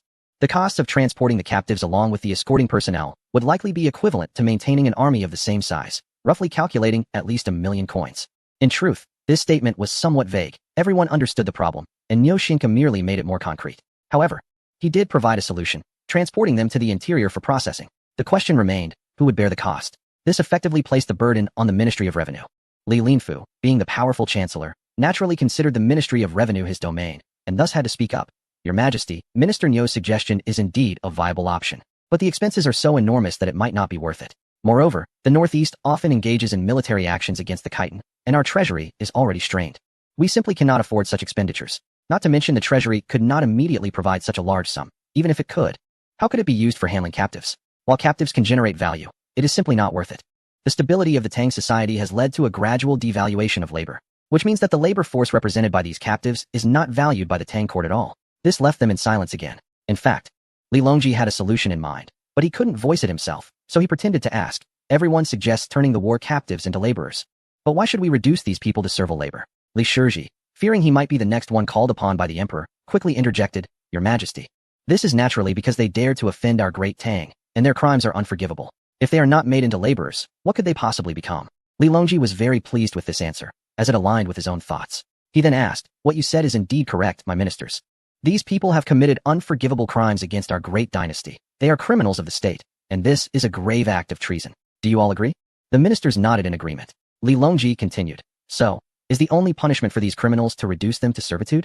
Li Linfu seemed to vaguely sense Li Longji's intentions and interjected, Such treasonous individuals should naturally be punished with the utmost severity. Li Longji feigned seriousness and asked, Wouldn't that be too harsh? Upon hearing this, everyone fell silent. The emperor's intentions were clear. He was contemplating the execution of the 200,000 captives. They all unconsciously thought of two historical figures known for their ruthless decisions. For those with limited knowledge of history, it was commonly believed that one of these figures had massacred 400,000 soldiers from a rival state. In reality, it was the ruler of that time who had ordered the execution, while the general had merely surrounded the enemy forces and forced their surrender. This situation mirrored the dilemma faced by the current dynasty. There were too many captives to manage, and releasing them would mean dealing with seasoned veterans who could easily turn into enemies. Thus, the general quickly petitioned the ruler for a decision. However, the ruler did not respond. In fact, he did nothing at all. Though he did not openly express his stance, his silence spoke volumes. If he intended to release the captives, he would have issued an edict to demonstrate his benevolence. But a decision to execute them would cast him as cruel and inhumane, which was something ancient rulers valued greatly. Therefore, the ruler issued no directives, and the general understood that he was expected to take the blame. Perhaps a less ruthless and loyal general would have simply avoided action. However, this general was both ruthless and loyal. So he chose to bear the burden of infamy and executed the 400,000 captives. Returning to the present, the emperor did not wish to deal with the captives directly, but could not say so openly. He needed someone to bring it up. Li Linfu, as a treacherous minister, naturally had the first virtue of taking the blame for the emperor. He suggested, in my opinion, this action would be too harsh. However, we do not have a good solution at the moment. Why don't we return and think it over before making a decision? This proposal seemed reasonable and indeed was reasonable. Such a significant matter could not be decided immediately and required some contemplation. It provided a legitimate reason for the emperor to delay the decision. Everyone thought of the historical ruler once again. In the spirit of if my fellow is to die, let me live, the ministers expressed their intent to return and reflect on the matter. The emperor took this opportunity to encourage them, saying, Then, my dear ministers, please reach a decision quickly. The matter concerning Wang Aiqing cannot wait. The ministers all agreed, promising to think it through as quickly as possible. Meanwhile, Wang Zhongzi was pacing anxiously in the city of Shanzhou, like an ant on a hot pan. General, stop pacing. You're ruining the floor, Guazi remarked. General Gua, you are rambling again. There's no need to rush. The petition was only submitted 3 days ago. Perhaps they haven't finalized the plan yet. Or the edict is still on its way. Wang Zhongzi walked to the middle seat and sat down, sighing. This matter is so urgent. It's only a day's ride from here to the capital. How could we not have heard from the court in 3 days? There is only one possibility. Gu Shahan asked. What is it? Please, General, do tell. Wang Zhongzi uttered 2 words, Bai Qi. Wang Zhongzi was not actually responding to Ge. He instinctively voiced his guess. The reason he mentioned Bai Qi was that he understood the emperor wanted him to take on a similar role. However, Ge was a dandy in his early years, and if it weren't for the early death of his father, he wouldn't have joined the army, so he didn't grasp the historical reference. Guozi noticed Wang Zhongzi's distraction and briefly explained the reference. After hearing it, Ge slammed the table and exclaimed, that tyrant emperor is too much. How can we remain silent in the face of such outrageous words? Wang Zhongzi interrupted Ge more rebellious remarks and continued, the emperor governs the world, and naturally has his difficulties. We should help him share the burden. Ge wanted to retort with a remark about being overly rigid, but the words turned into a long sigh. Alas. Guozi asked, then how does the general plan to handle this? Wang Zhongzi replied, although I am decisive in battle, I cannot bring myself to execute so many prisoners of war. We must think of another solution. Guozi said, I haven't thought of a method, but I have someone in mind. This person has extraordinary abilities and thinks differently from others. Perhaps he can assist us. Wang Zhongzi asked, could it be Zhang Langzhong? Exactly. I am willing to go to the capital to seek Zhang Langzhong's help. Good. Then I shall trouble General Gua to make the trip. Chapter 254. The betrayal of the 10 great merchants. After Zhang Xiaochuan returned from the battlefield, he continued to engage in the electrical wiring project in the capital. As it was nearing completion, he specifically requested leave from the emperor, allowing him to avoid attending court daily. Zhang Xiaochuan was supervising the electrical grid installation in the capital and wandering around various places. It wasn't that he enjoyed roaming, but rather that the government offices were in the royal city. If he returned, he would be cornered by the favored consort, so it was better to keep his distance. After all, it was unrealistic for a consort to come outside the palace to confront him. At lunchtime, Zhang Xiaochuan went to a tavern in the eastern market for lunch. He found a window seat on the second floor. A young attendant quickly brought him the menu. This menu was a result of Zhang Xiaochuan promoting stir-fry. Previously, the tavern had only a few dishes due to ingredient limitations, and the young attendants used to simply list the dish names. Now, even a single egg could be made into over a dozen dishes, so the tavern's menu had become quite extensive. Today, they used bamboo slips instead of traditional books for the menu. The young attendant held a tray with 4 colored bamboo slips. Zhang Xiaochuan picked up a red one, which indicated stir-fried dishes, while the others were labeled for cold dishes, roasted dishes, and steamed dishes. Since he had overindulged recently, Zhang Xiaochuan ordered 2 vegetarian stir-fries and a soup. His bodyguards, who were supposed to protect him, claimed to be officials and stubbornly refused to share a table. So Zhang Xiaochuan ended up sitting alone while his guards occupied a separate table. After ordering the dishes, Zhang Xiaochuan sipped his tea and waited for the food to arrive. Just then, a group of people came up the stairs, led by Li Xiu, the eldest son of Li Linfu, followed closely by Li Mao and a few other young rascals that Zhang Xiaochuan did not recognize.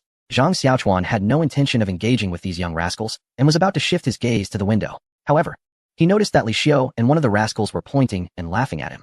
Zhang Xiaochuan distinctly heard the term big fool, which he could not tolerate.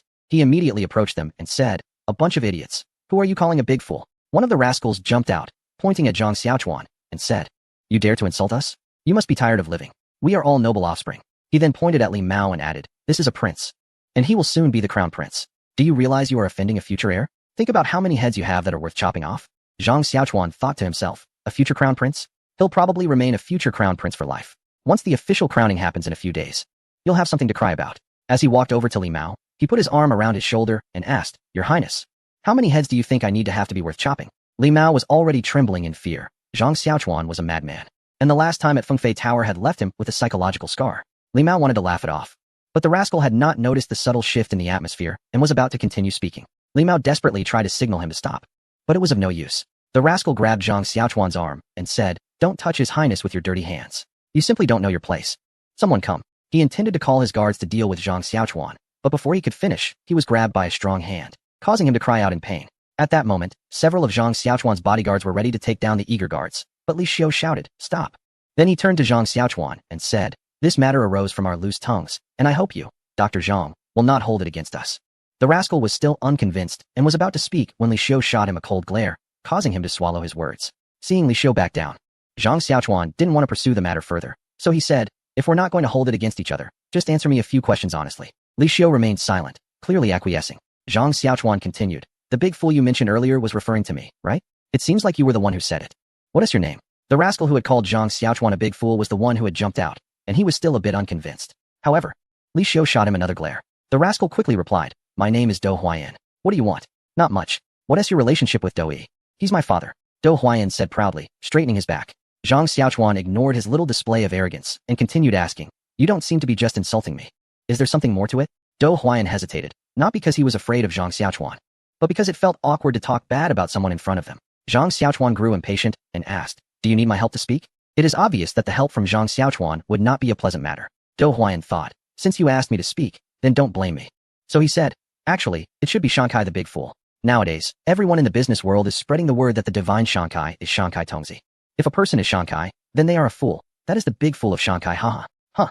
Zhang Xiaochuan let out a cold snort, scaring Dou Huayan into silence. Clearly, it was quite enjoyable to speak ill of someone to their face, and he accidentally laughed out loud.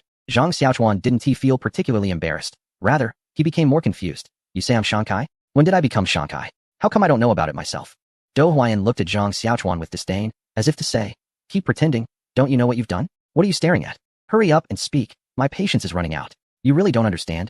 What a waste of words. Seeing that Zhang Xiaochuan didn't seem to be joking, Dou Huayan had no choice but to say, do you know why a prestigious family is called a prestigious family? Zhang Xiaochuan knew he was answering his own question and didn't respond, just listened as Dou Huayan continued. Every prestigious family has its unique skills and abilities, also known as secret methods, which are their means of accumulating wealth. These secret methods are passed down through generations to ensure the continuation of a family. Yet, you easily sold your secret methods to others. What else could you be but a big fool? Nonsense. I sold them for money. And I have a cooperative relationship with them. Dou Huayan laughed heartily again. Ha! A cooperative relationship? Everyone has mastered your skills. Why would they continue to cooperate with you? Zhang Xiaochuan, with a sincere expression, said, are you saying that your family has already learned my skills and does not intend to continue cooperating with me? Dou Huayan hesitated for a moment before saying, this is not just our family. It's a decision made by the top 10 wealthy merchants together. Zhang Xiaochuan was somewhat skeptical. Together? Dou Huayan, feeling a bit guilty, said, most of the decisions, what's wrong? Isn't that enough for you? It seems your family also isn't interested in cooperating then? So what? It doesn't matter. It's a bit of a pity. I thought Dou was a smart person. You can leave now. Chapter 255. Intercom after returning. Zhang Xiaochuan found Luo Xiaohu. Help me check the status of the industrial park being built in cooperation with the top 10 wealthy merchants. Luo Xiaohu immediately responded. You mean that industrial park? There was news about it a couple of days ago. You've been busy with the matters in Shanzhou and Haven T had the chance to tell you. But the information has already been copied and placed in your study. Hearing that the information was in the study, Zhang Xiaochuan prepared to head there right away. Let us go, we'll talk in the study. Luo Xiaohu replied, okay. Erlang, did you hear something outside? It seems you know there are rumors about me. Zhang Xiaochuan asked, so how do you see it? Do you also think I'm a big fool? Luo Xiaohu didn't say anything, just chuckled. Zhang Xiaochuan already understood Luo Xiaohu's thoughts, but he didn't mind. After all, Luo Xiaohu wasn't involved in the research and development, so it was normal for him to think that way. Upon entering the study, Zhang Xiaochuan immediately began to review the materials he received. The content outlined that the basic framework and initial factory buildings of the industrial parks in various locations had been completed, and all necessary facilities and equipment had been delivered to the parks. Craftsmen from different families had mastered technologies such as parts processing, steel smelting, power systems, MSG production, and glass making in Zhang's industrial park. In short, Zhang's existing manufacturing technologies had been fully transferred to the 10 major merchants. According to their agreement, these technicians were supposed to be deployed to the cooperative industrial park to organize production immediately and get the park operational. However, the 10 major merchants had become 9, as the Wei family from Yinzhou did not betray them. Each family had moved the machinery and equipment that were supposed to be in the cooperative industrial park elsewhere. The representatives in the park soon discovered that they had secretly built their own parks in different locations and moved the equipment there. This was equivalent to them flipping the table directly. The 9 major merchants were very clear. They now had the technology, equipment, manpower, market, and raw materials. So why should they share half of their profits with Zhang Xiaochuan? The nearly completed park was now just a wasteland with some buildings, which they directly handed over to Zhang Xiaochuan, as they were pulling out anyway. You might say there was a contract, but as mentioned earlier, in this day and age, a contract is merely a reference. At most, it serves as a moral constraint. Do these merchants who are backed by clans have any morals? The reason they dared to flip the table so boldly was that they were confident Zhang Xiaochuan couldn't do anything to them. After reviewing the materials, Zhang Xiaochuan asked, are our staff in the park in any danger? There's no danger, but some people are offering high prices to poach talent. They underestimate our Zhang family. We would never betray our own. That's good to hear. After saying this, Zhang Xiaochuan intended to leave, but noticing Luo Xiaohu hesitating to speak, he asked, is there anything else? Luo Xiaohu replied, the device that can communicate directly with Shuzhou has been installed. What? You mean the phone has been made? And it's already installed? Luo Xiaohu suddenly realized. Yes, it's the phone. It's installed. Zhang Xiaochuan said. In that case, let's arrange a conference call for tonight. Luo Xiaohu looked a bit confused. What is a conference call? Zhang Xiaochuan slapped his forehead and corrected himself. Just gather all the managers above the group manager level and have them wait for my call. Understood. When Zhang Xiaochuan saw the phone, he nearly cried out. Who could tell him what this iron lump, larger than a suitcase, was? This phone was even bigger than an amplifier. Actually, it was bigger than 2 amplifiers. But given that it was the first generation, what more could he ask for? He just didn't know how the call quality would be, but at least it was a wireless phone. Looking at this unfamiliar phone, Zhang Xiaochuan asked, "How do you dial this?" Luo Xiaohu said, "No need to dial. You see, there's a switch. Once you turn it on, you just speak towards it. And the other side can hear you." Zhang Xiaochuan couldn't help but complain. "Come on, isn't this just a large intercom?" "What did you say, Erling?" Zhang Xiaochuan face-bombed. "Nothing. Just hurry up and make the call." "Okay." After Luo Xiaohu agreed, he pressed a button on the device and picked up the microphone next to him, saying, "Headquarters. Headquarters, this is the capital. Please respond if you receive this. Over." "Wow, it's really a walkie-talkie." A voice came from the amplifier. Capital, this is headquarters. Except for Li Quan and Gao Shi, everyone else has arrived. Please let the chairman speak. Over." Zhang Xiaochuan jumped up. "Wow, I'm not hearing things. What does the last over mean?" Luo Xiaohu explained. "It means the speech is finished and the other party can respond. It's confirmed, it's a walkie-talkie. Even the closing phrase is the same." Zhang Xiaochuan continued to ask, "Why say it this way, and why use over?" Luo Xiaohu scratched his head. "I don't know. This was set up by Mo Guling. You can just ask Uncle Mo directly." "Alright." With that, Zhang Xiaochuan turned on the speaking switch before the meeting starts.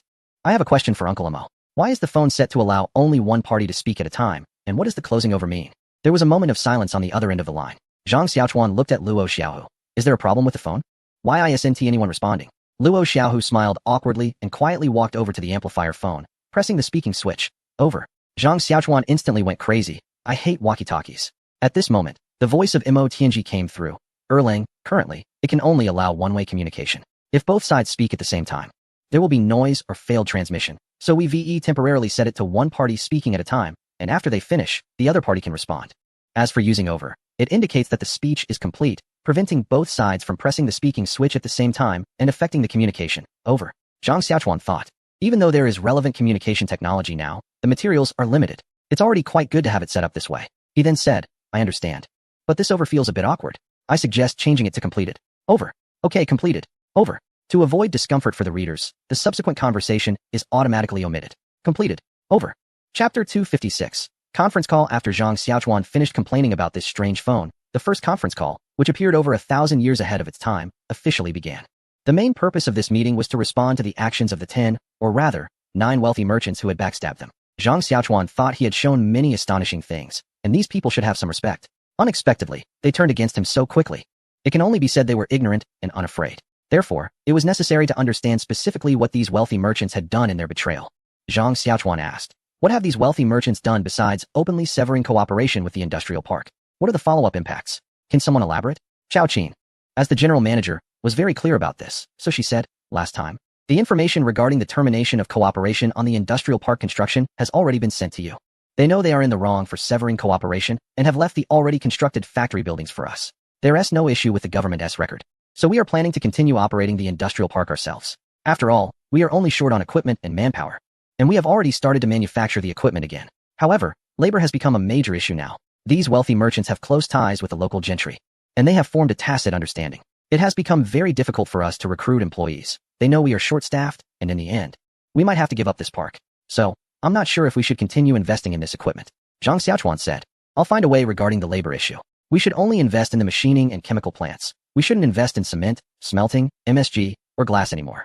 However, the unfinished factories should continue construction. As for the products we are currently operating, have we handed over all the skills except for manufacturing vouchers?" Mo Tianji replied, "That's right. Moreover, they have mastered the machine tools and can be self-sufficient and even upgrade themselves." Zhang Xiaochuan then asked, "I wonder if our sales are affected now?" Chao Qin answered, "Our products are currently in high demand, and they haven't officially started production yet, so there is no impact for now. However, the subsequent effects could be significant." "Xiaochuan, you've really made a mistake here. How much wealth are we going to lose because of this?" Zhang Xiaochuan chuckled and said, "These are just minor profits. Isn't there copper mining starting over there? I'm worried about the future finances. What I want is to promote technological innovation and the liberation of productivity. But their blatant breach of contract will cost them." Mo Tianji interjected, "You're right. They must pay a price. Why not let me lead a group with the latest weapons to teach them a lesson? I heard you guys are fighting fiercely on the battlefield, and I feel quite uncomfortable about it. That won't work. The lesson, I mean, is through technological superiority. If you use weapons, that's not a lesson.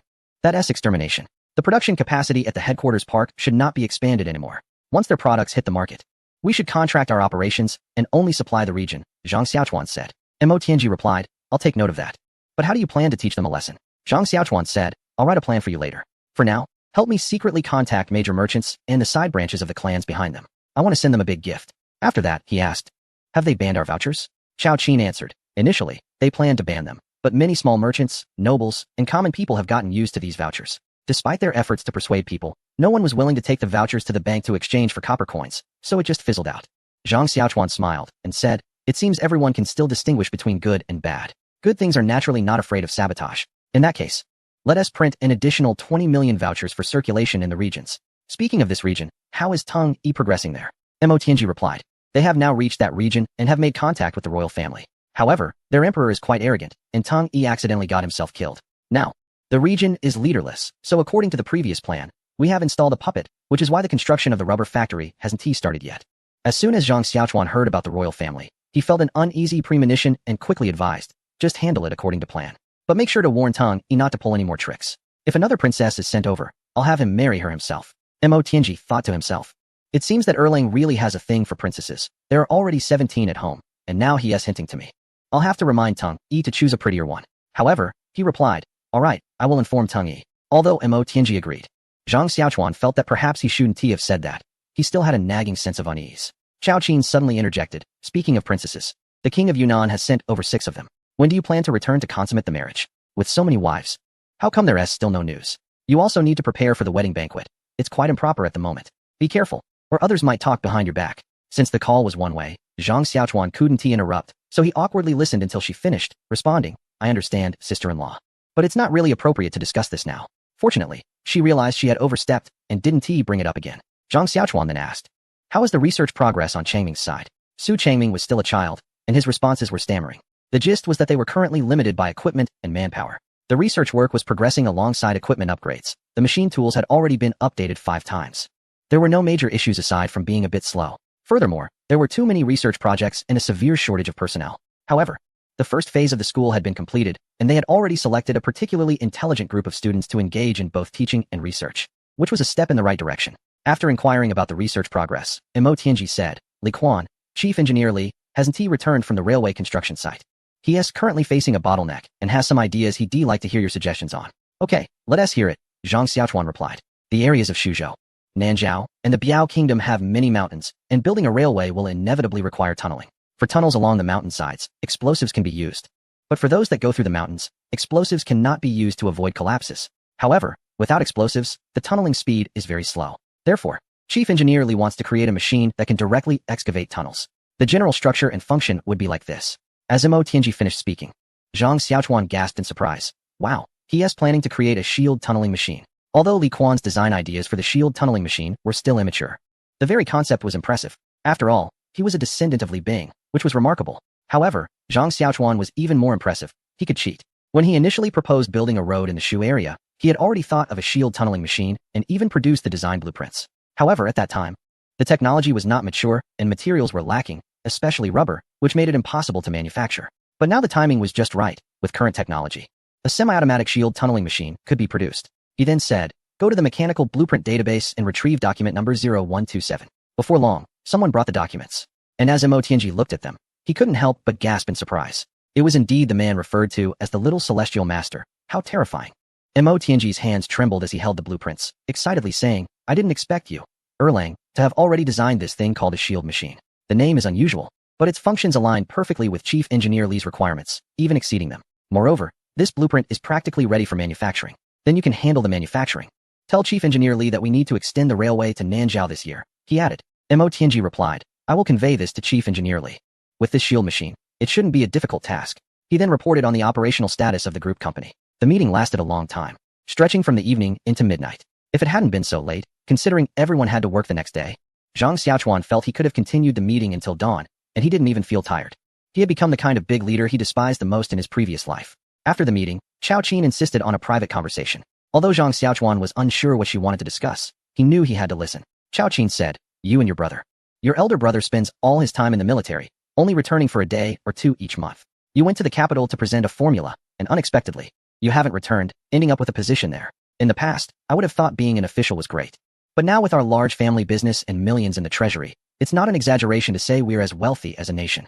You're not at home managing the business, enjoying life and ensuring the Zhang family continues, but instead, you're off being an official right under the emperor's nose. It's said that being close to a ruler is like being close to a tiger, and with all the darkness in the political arena, you, a young lad, may end up as nothing but bones left to pick. I really don't understand what you're after." Zhang Xiaochuan thought to himself. In this era, only the Tang has the most unified political system. I need to rely on them to promote industrialization so I can quickly advance society into the information age. So being around Li Longji is just me bearing the burden for a greater purpose. I've become a worse worker than in my past life. However, he couldn't say any of this. He felt trapped in a cycle of nagging, but he didn't dare speak out, fearing it would lead to more reprimands. Xiao Qin's preamble was too lengthy. He wished she would get to the point sooner. Seizing a moment when she paused, he tentatively asked, "Sister-in-law, I'm a bit slow. Could you please be straightforward so I know how to proceed? What's this? Are you getting impatient? Can't your sister-in-law say a few words? Is there something urgent on your mind?" Zhang Xiaochuan felt overwhelmed. Indeed, the more you say, the more mistakes you make. It's best to stay silent. And is the 3 consecutive questions a universal truth across ages? Full of survival instinct, he said, "I'm sorry, sister-in-law, it's my fault. You can scold me. Please take your time, I'm listening attentively." Xiao Qin continued, "I'm actually worried about your safety. After all, you're in the capital. And those people in the village have unclear backgrounds. If their secrets come to light, it could be dangerous. How can you protect yourself in the capital?" "You're right, sister-in-law. I will strengthen my security," he assured her. Xiao Qin was angry at his indifference. "Is this something for the guards to handle? My body is not cooperating. And I advised you to take a concubine, but you refuse. If anything happens to you, the Zhang family will be left without an heir. Is this matter really that serious?" "Of course it is. What do you mean by just this matter? It seems you still don't understand the situation. If not, let me remind you how important it is to continue the family line." Zhang Xiaochuan quickly interrupted. "No, it's my mindset that's the problem. I will follow your instructions." Xiao Qin was satisfied. Now that's more like it. It's been a while since Dia and Xiaoya set out, and they still haven't reached the capital. Forget it. Anyway, I'll give you a month.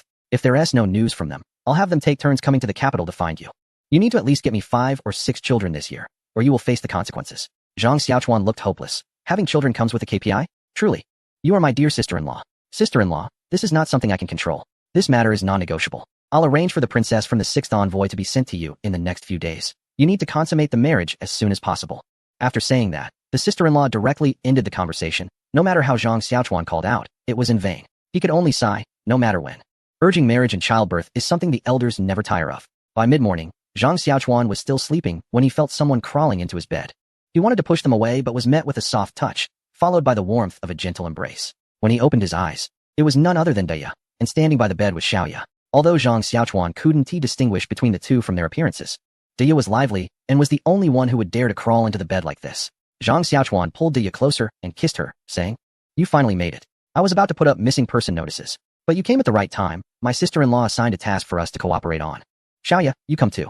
After Xiaoya joined them, Zhang Xiaochuan began to make advances, but Xiaoya, unable to bear it, struggled away and said, "Husband, how can you?" Zhang Xiaochuan pretended to be angry. "Stop that. What do you mean by day or night?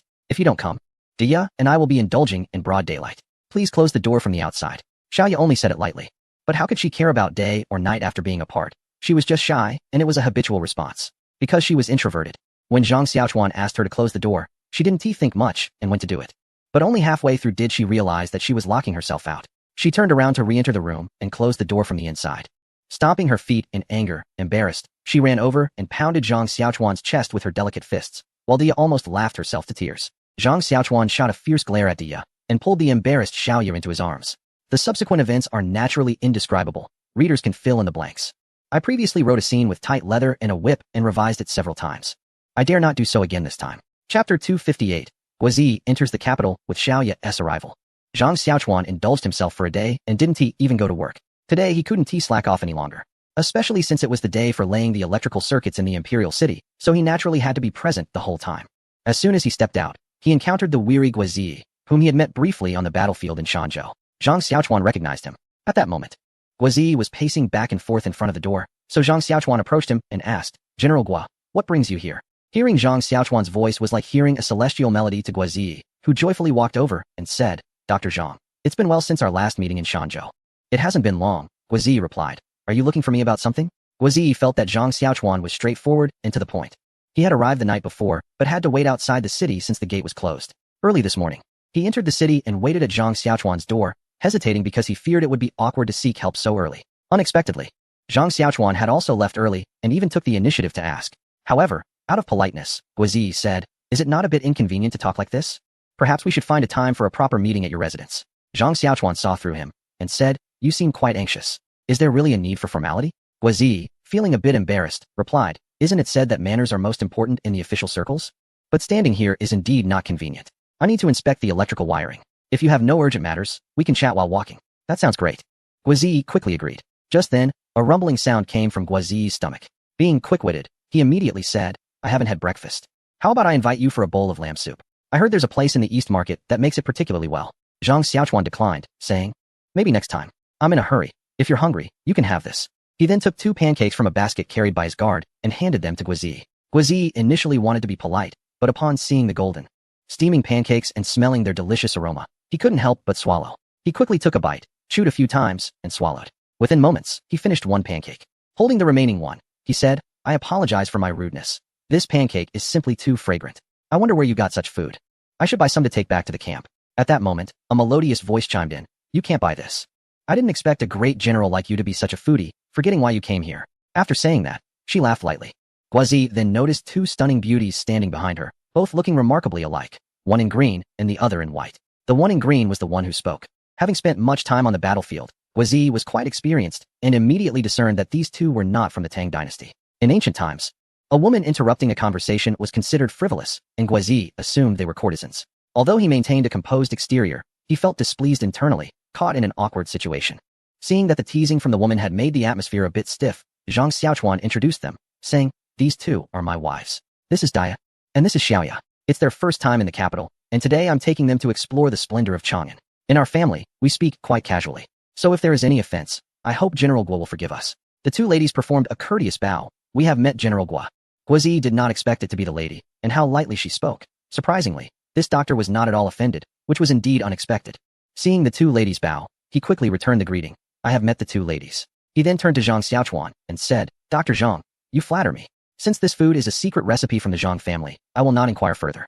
Zhang Xiaochuan waved his hand. General Guo has misunderstood. This secret recipe is of no value to me. I will have someone write it down and send it to General Guo. Guazi hurriedly thanked him. In that case, thank you very much, Dr. Zhang.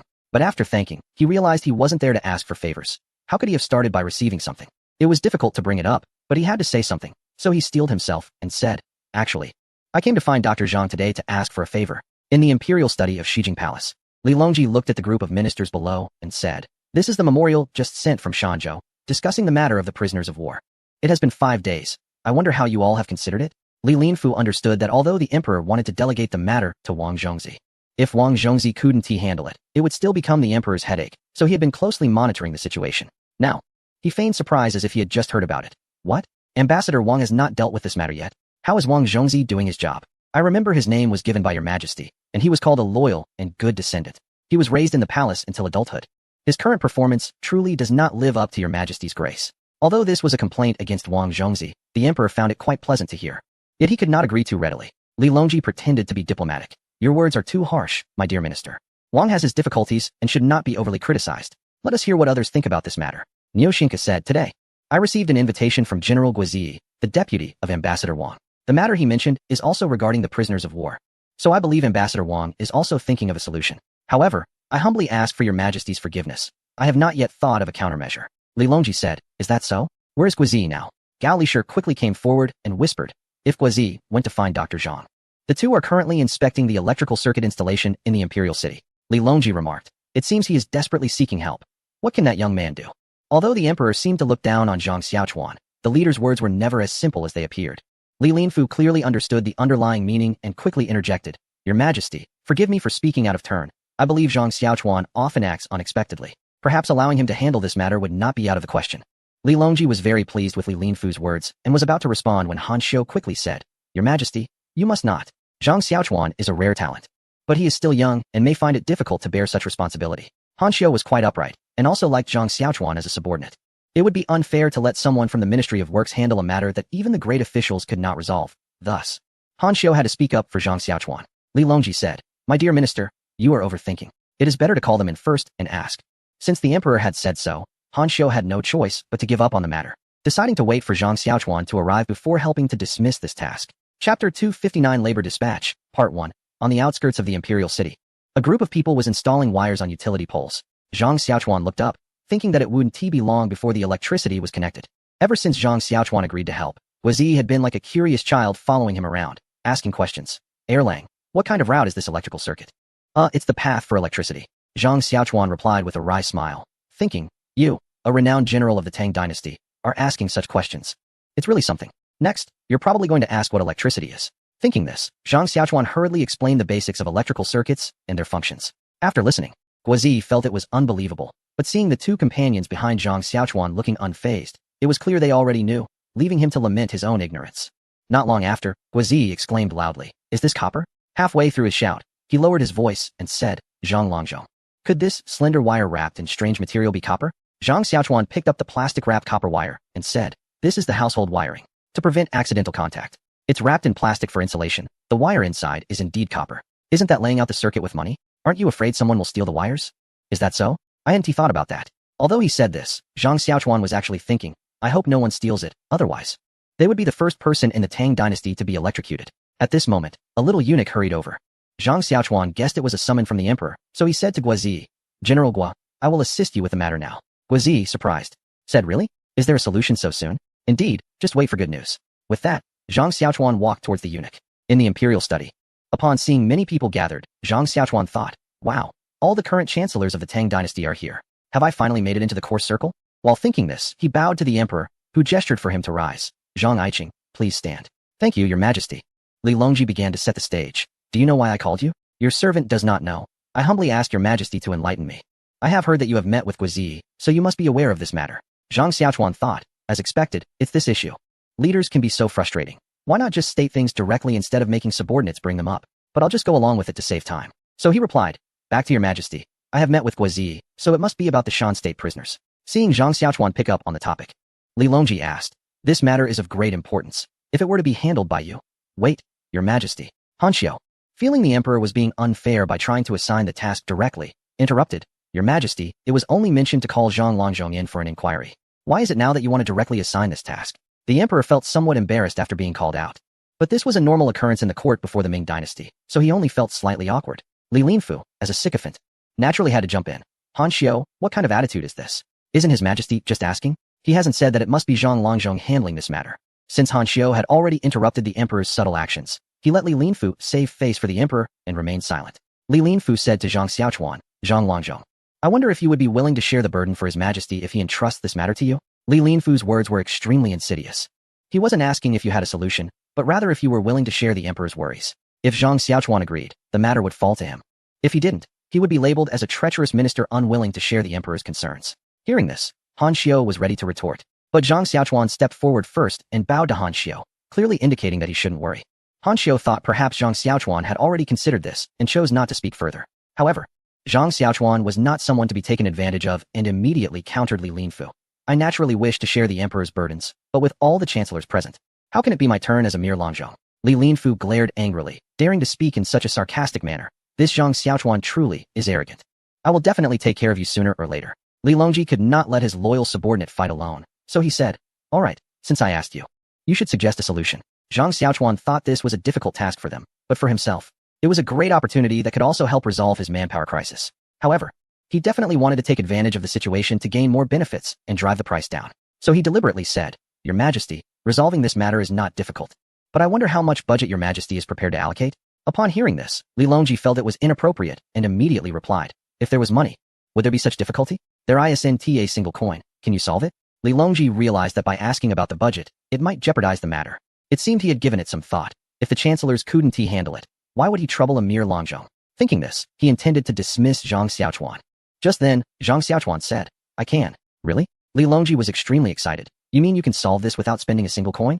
Zhang Xiaochuan replied, "That's natural.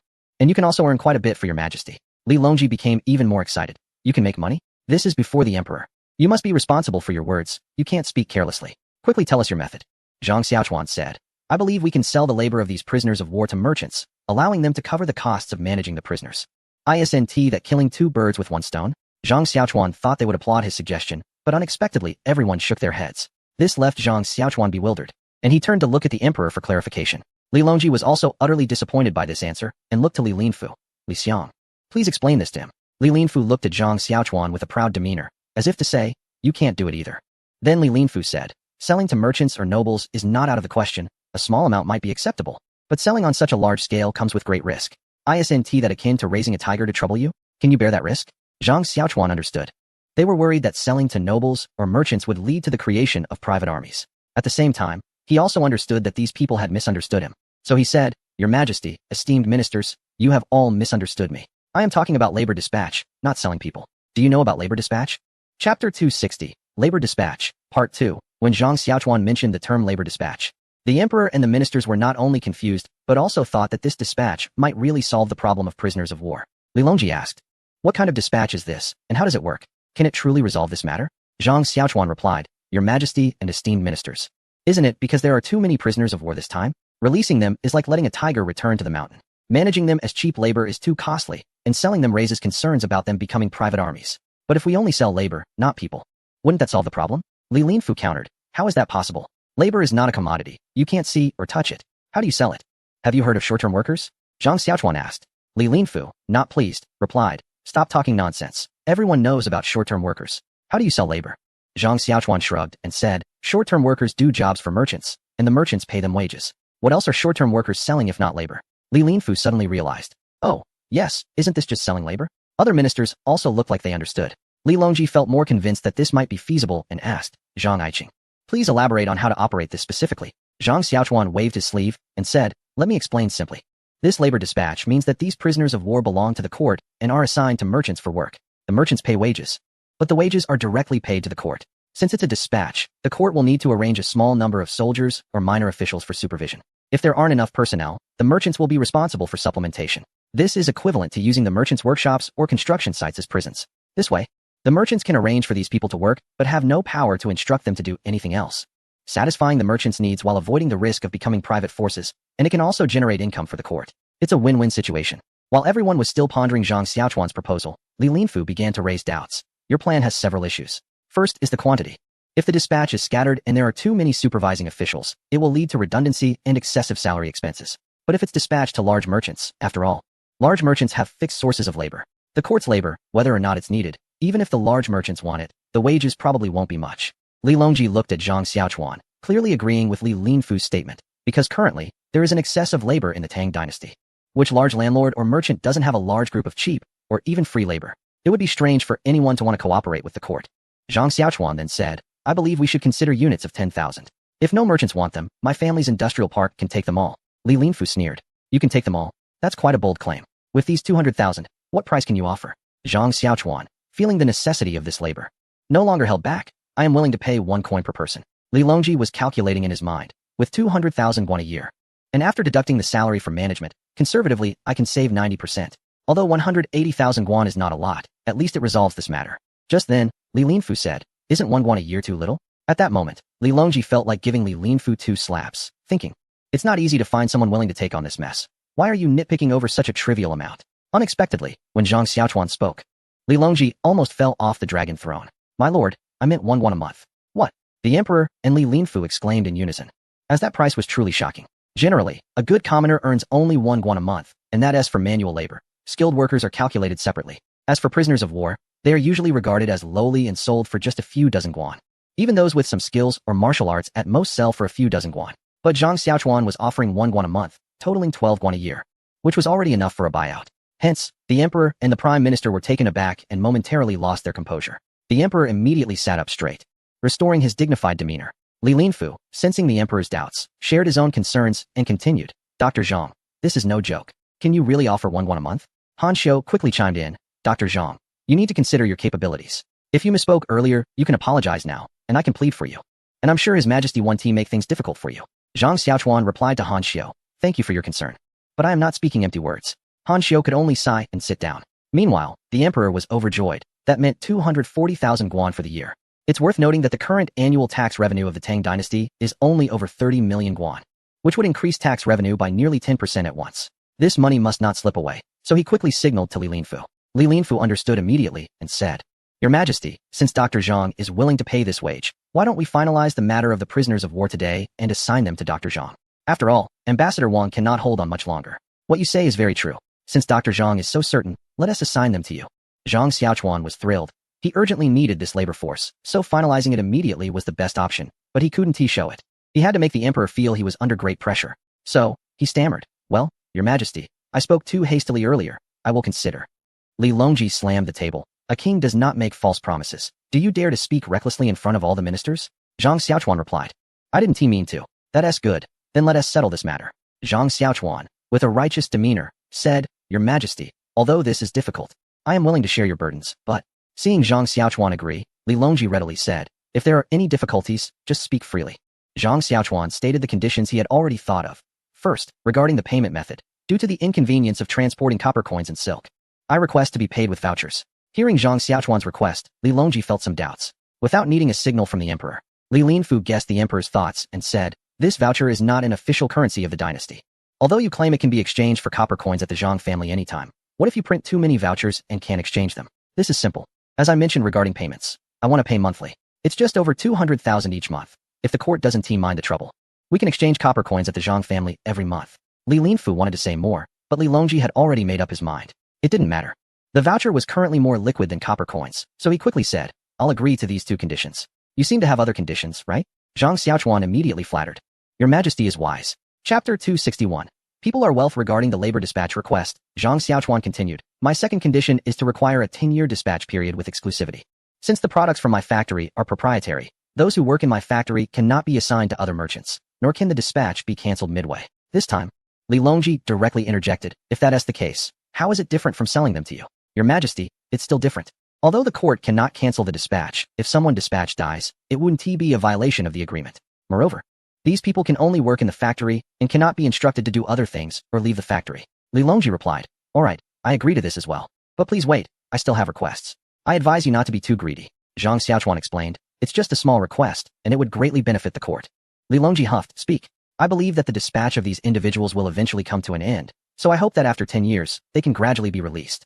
This would also increase tax revenue for the country." Li Longji blurted out, "How much tax can one person generate? It's not even as much as a year's wages." Perhaps feeling he was being too blunt, he added more delicately, "In fact, it's not about the money. Mainly, these individuals are war captives, criminals against the dynasty. Not allowing them to work to death would be hard to quell public anger." Zhang Xiaochuan thought to himself, "Public anger? Crime? It's mainly about money, isn't it? Truly short-sighted. Let me educate you. Your Majesty, once these individuals are released, the value generated is immeasurable. They can create wealth and generate tax revenue. Their consumption can expand market demand and increase the circulation of goods, which also raises tax revenue. Additionally, when these individuals marry and have children, it will increase the population, and population is wealth. Most importantly, various regions have begun to develop industrial parks. We are entering an industrial era, and there will be a huge demand for manpower, making people the greatest wealth." "Ha ha." Li Linfu's mocking laughter echoed. "People are the greatest wealth? That's the funniest joke I've ever heard. Can commoners really be considered wealth? Have you even considered how much land would need to be allocated if these people were emancipated? Right now, the Tang Empire enjoys peace and stability, and our population grows by the day. Even ordinary Tang citizens don't have enough land to go around. Yet you're still thinking of freeing these lowly slaves and giving them wealth?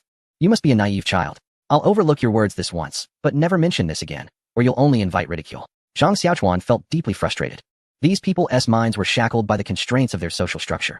They simply couldn't grasp the future Zhang Xiaochuan envisioned. Further explanation would be futile. So he sighed and said, "This subordinate acted without due consideration. Let us discard the last proposal. Does His Majesty or any of the chancellors still have concerns?" Emperor Li Longji wanted nothing more than to finalize this matter quickly. He had no real objections left. The only lingering worry was whether Zhang Xiaochuan might back out halfway.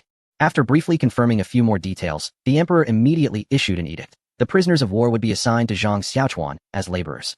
As soon as Zhang Xiaochuan stepped out of the imperial study, he hurried out of the palace at a near run, but alas, he was still too slow. By the time he reached the palace gate, 2 eunuchs were already waiting for him. They simply said, "Consort Hui wishes to see you," and before he could react, they escorted him straight into Consort Wu Hui's quarters. Knowing there was no escape, Zhang Xiaochuan steeled himself and greeted her calmly.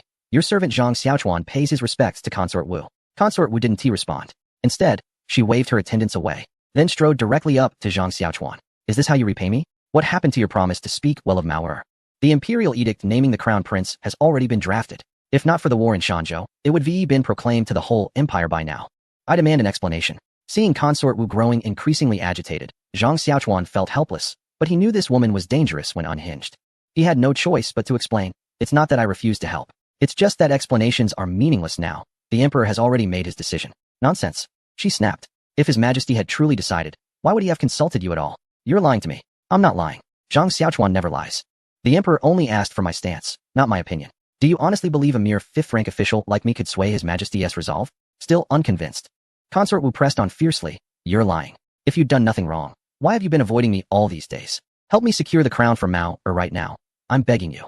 You owe me this." Inwardly, Zhang Xiaochuan groaned. Thank goodness I hid away. If she is this furious after so many days, imagine if I defaced her right after the incident. She'd have killed me on the spot. But look at her now. She is practically losing her mind. What do? Oh, I remember what they say online. If you can't reason with a woman, seduce her. Last time with her was rushed. Today, I'll show her the legendary Kato-style finger techniques from the future island nation. Seeing Zhang Xiaochuan fall silent, Consort Wu grew even angrier. Do you think staying quiet will make this go away? You'd better fix this right now, or MMPH. Her furious words were cut off by a searing, passionate kiss. A nameless flame of desire ignited within her. Her body tingled as if electrified by his fingertips tracing over her skin. Long moments later, Consort Wu lay docilely against Zhang Xiaochuan's chest like a purring kitten. Do you really think flattering me like this will settle everything? She murmured. Now is absolutely not the time to let her circle back to the original issue. Zhang Xiaochuan chose to play the rogue. Well then shall I flatter you a little more? You're going to kill me again.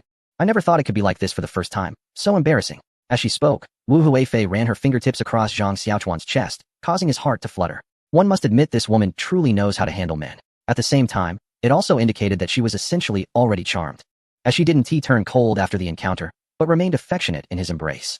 Zhang Xiaochuan knew that some things had to be openly discussed, even if it was just a matter of mutual benefit. Gently stroking Wu Huifei's hair, he said, some things are destined to be unattainable. It's not that I don't want to help you. It's that you haven't seen through it yet. Wu Huifei sighed. I'm just unwilling to accept it. Does my surname, being Wu, mean my son should be deprived of his rightful place? Since you understand, then don't waste your efforts. What good will it do except annoy the emperor? Humph, do you really think I was neglected because of the heir issue? That's just an excuse. You men are all fickle. Not one of you is a good thing. Zhang Xiaochuan didn't dare to retort, thinking, well, she is scolding all men. But I'm not someone who takes advantage without giving back. Since this has already happened, I should offer some compensation. So he said, the matter of the heir is settled. Do you have anything else you need me to help with? Chapter 262. Is it too little? Wu Huifei thought, indeed. The heir issue is a done deal, so I might as well think about what else he can do. After a moment, she said slowly, your rank is too low to be of much help. They say you have a knack for making money, but my expenses, both inside and outside the palace, are high. Now that I've lost the emperor's favor, things are getting tighter. Ah, so you need money. That is easy enough, Zhang Xiaochuan replied. How much do you need? Just give me a number. Wu Huifei said, if it's convenient for you, could you give me 10 million? What the heck? This woman is asking for a fortune. I just worked hard to get 20 million from the top 10 merchants, and she immediately asks for 10 million. Isn't that a bit much? With that much money, are you planning a rebellion? Thus, Zhang Xiaochuan refused, saying, no, that's too much. The most I can give you is 1 million. He thought that since he had already cut down the amount significantly, Wu Huifei would surely protest, and he could then add a few 100,000 more later. To his surprise, Wu Huifei jumped up excitedly and exclaimed, how much did you say? Feeling a bit guilty, Zhang Xiaochuan said, is that too little? Wu Huifei replied, no, I was originally just going to say. She suddenly stopped mid-sentence, thinking, I was only planning to ask for 1,000, but he understood it as 10 million. A normal person wouldn't interpret that amount as 10 million. It seems Zhang Xiaochuan really has money, but since 1,000 turned into 1 million, I should keep going. I need to curry favor with this big spender. He is 1,000 times more generous than the emperor. Thinking this, Wu Huifei shifted the conversation, saying, I was just joking with you, 1 million is fine. Since you're so generous, I might as well serve you once more. Zhang Xiaochuan thought, indeed. Money is the best means of communication with women. I've heard that money can change how one is addressed. However, she is the emperor's wife, and 1 million is equivalent to billions in modern terms. But being able to be with the emperor's wife, this deal should be considered worthwhile. But today, I've already spent quite some time in the palace, so it's better to leave early. He then said, no need, I just remembered I have something else to attend to, so I'll take my leave. The noblewoman hesitated, wanting to say something, but holding back. Zhang Xiaochuan immediately understood her expression. I need to prepare some money. You can send someone to my residence to collect it in 3 days. The noblewoman instantly looked as happy as a lovesick girl and said, thank you, my lord. How about I personally come then to express my gratitude? As she spoke, she gently blew a breath near Zhang Xiaochuan's ear, and fearing he might lose control, he hurriedly ran away. In a secluded manner outside the capital, Li Linfu sat at the head of the table, looking at the 9 prominent merchants and his trusted confidant Wang He below him. He cleared his throat and said, I summoned you all today to inquire about the situation regarding that industrial park. What response has the Zhang family had? Wang Yuanbao humbly replied. In response to the prime minister, the Zhang family has not made any moves yet. A few of their workers are still continuing the construction in the industrial park. But it feels like someone has been stunned into silence, not retaliating at all, just continuing to do meaningless work. Li Linfu said, you underestimate the Zhang family. You think that by cutting off the labor force in the park, they can't build and operate it themselves? In fact, they have already resolved the labor issue. Li Linfu briefly mentioned Zhang Xiaochuan's employment of the court, and everyone was taken aback, realizing it could be done this way. However, someone quickly pointed out the loophole. Do Yi said, is the prime minister worried that Zhang Xiaochuan will successfully run the industrial park? Exactly, Li Linfu replied. The prime minister is overthinking it. Not to mention the immense cost and time it takes to transport these workers to various parks. By the time the Zhang family's park is operational, our goods will have already reached countless households. The key is that he offers such high wages and covers food and lodging. Most of our labor consists of servants. And in terms of pricing, we have the advantage. If Zhang Xiaochuan obediently withdraws from the park, we can take advantage. However, if he recklessly continues to operate, we will teach him a lesson. Li Linfu said, what you mentioned, Do Gong, I've also considered, but there's always some unease. Zhang Xiaochuan is full of tricks, and I fear he might withhold some skills from you, catching us off guard. If our goods become unsellable, it will be too late. Wang Yuanbao said at first. We were worried he might hold back, but he has given us the machine tools, so he won't be able to create any waves. Why is that? Li Linfu asked. These machine tools, referred to as the mother of industry by Zhang's craftsmen, make it incredibly easy to shape steel into what we want. This allows us to upgrade our various tools, while also upgrading the machine tools themselves, enabling us to obtain better tools. Therefore, each of our families has organized craftsmen to conduct research. For instance, our Wang family can now produce giant glass using the new techniques. Pei Mingli, the head of the Pei family, also chimed in, saying, as for my Pei family, we have developed an automatic planting tool for our fruit and vegetable business. And our Yuan family has created tools for processing jade, which can increase production speed by more than 10 times. Listening to various companies eagerly reporting the innovations brought by machine tools, Li Linfu nodded in satisfaction. Very good. I believe we have more talent and depth than Zhang Xiaochuan. He has only risen to prominence due to suddenly acquiring novel knowledge. I trust everyone can suppress him in business. However, I must remind you all that while you can create new tools with machine tools, Zhang Xiaochuan can do the same. So, everyone should exercise caution. The crowd immediately responded respectfully. We will heed your advice. Do Yi said. To be honest, Chancellor, when we learned the technology, we also brought related knowledge along. Saying this, Do Yi took out 3 books. Upon seeing them, Li Linfu remarked, mathematics, physics, chemistry? What peculiar names? Do Yi awkwardly smiled. Chancellor, these are read from left to right. They are mathematics, physics, and chemistry. Li Linfu nodded. I see. This mathematics must be the study of arithmetic. As he flipped through the mathematics book, he wondered, why do the characters inside look so strange? Do Yi, eager to avoid Li Linfu's impatience with too many questions, explained, Chancellor, these are Arabic numerals. Although they look odd, they are convenient for writing. And we now use these numbers for bookkeeping. This mathematics is even simpler than arithmetic, but it excels in ease of calculation. Li Linfu nodded, put down the mathematics book, and picked up the physics book. Buoyancy, gravity, friction? What are these? Chapter 263. Conspiracy to stockpile vouchers. Upon hearing Li Linfu's question about physics, Do Yi explained, I have also studied this book a bit. It discusses the relationships of forces between objects, so objects are in motion. This book studies the various laws of motion between objects. Li Linfu frowned. While this explanation is novel, what is its significance? For instance, buoyancy. Who doesn't know that water can float objects? What is the point of studying this? Do Yi responded. According to the book, this can be applied to shipbuilding. For example, knowing the weight of a ship allows us to calculate how much buoyancy is needed for it to float on the water. Through the buoyancy formula, we can also determine the ship's draft area, and so on. Oh, Do Yi was already speaking passionately, but Li Linfu merely replied dismissively. So, it seems to be just some clever tricks. Then, chemistry and physics must be similar in nature? Do Yi agreed. What you say is absolutely correct. Li Linfu continued. It seems these books do not provide methods for manufacturing the machine tools mentioned earlier. Do Yi patiently explained. That is indeed the case. These books only cover fundamental knowledge, and more advanced topics can only be learned from designated professors. We cannot access complete knowledge. Previously, I asked the teaching craftsman at Zhang's factory, and the instructor said that the knowledge in these books is like words, while machine tools are like articles. The existing machine tools are merely articles written by predecessors, and we can use our wisdom to create better articles. That metaphor is quite good, but it cannot disguise the fact that this is merely clever tricks. Li Linfu set the book down and continued. This knowledge is best left for craftsmen to study. After all, it is merely a minor path. I have another concern. After all, you previously sent a significant amount of money to the Zhang family, which is enough for them to engage in a power struggle with everyone. At this moment, Shi Hai, the head of the Shi family from Yizhou, said, there's really nothing to worry about. People outside are saying that Zhang Xiaochuan is a foolish benefactor, not just because he sold all his technology, but mainly because he pays his workers well and provides many allowances, like meals with meat every day, clothing, and even houses for those who perform well. So, a considerable amount is spent just on that. Furthermore, he is repairing roads all over Jinnandao. With the funds coming from a split between the Zhang family and the court, he buys the materials, and the court provides the labor. I estimate that the 2 million yuan is already nearly spent. If these industrial parks cannot operate on time, they will likely collapse on their own without us intervening. Li Linfu saw it was Shi Hai and nodded, saying, you know more details since you are in Jinnandao with the Zhang family. Previously, I sent someone to ask you to gather dirt on them. Have you obtained anything? Yes. Shi Hai quickly replied, pulling out a stack of papers. Everything I collected is here. Li Linfu took it and glanced through it, saying, good. You have helped me a lot this time. Shi family leader. I heard that your family hasn't had anyone in the capital for a long time. If you bring a relative with an official title back, I will definitely recommend them. Shihai immediately stood up to thank him. Li Linfu continued.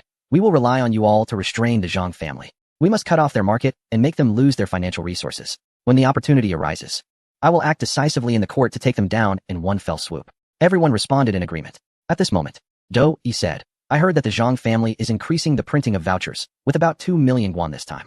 However, according to the method they propose for distributing these vouchers, they must have an equal amount of copper coins or ingots to back them up. Do Yi paused, revealing a sinister smile. Wang Yuanbao interjected. Are you saying the Zhang family is falsely printing vouchers, and that they actually have no money left? Pretty much, yes.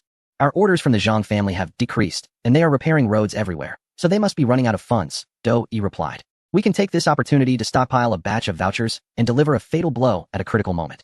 Li Linfu clapped his hands and said, Good. Let us do it this way, and I entrust this matter to you all. Everyone responded in unison. We are at your service. At the residence of Zhang Xiaochuan in Chang'an. Ugh, shameless, actually here to seduce my husband. Sister, keep your voice down. Be careful that Wu Huifei hears you. Do you put her hands on her hips? So what if she hears? Those shameless couple are flaunting their affair in broad daylight. Xiaya quickly covered Diya's mouth. Keep it down, keep it down. And why are you cursing my husband too? Why can't I curse him?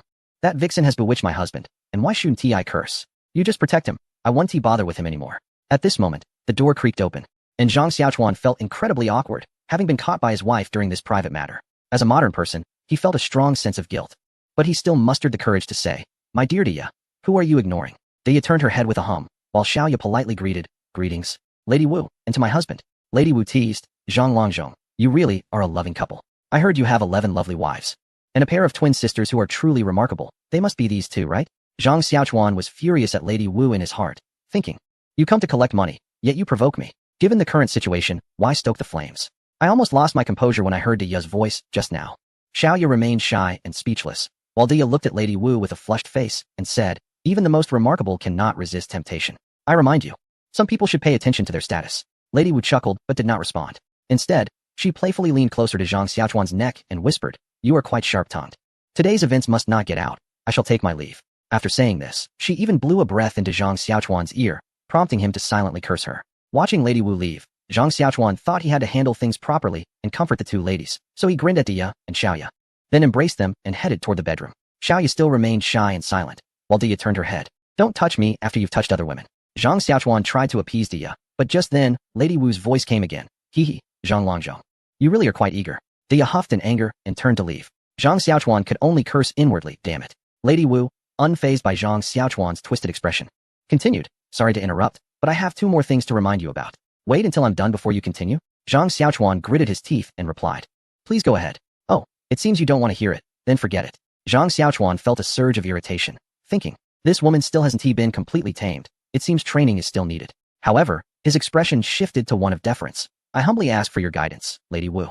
In Chapter 264, titled The Illegitimate Child of a Noble Family, Lady Wu leaned close to Zhang Xiaochuan's cheek and whispered in his ear, Recently, some people are targeting your business. You must be careful. I heard they are hoarding vouchers.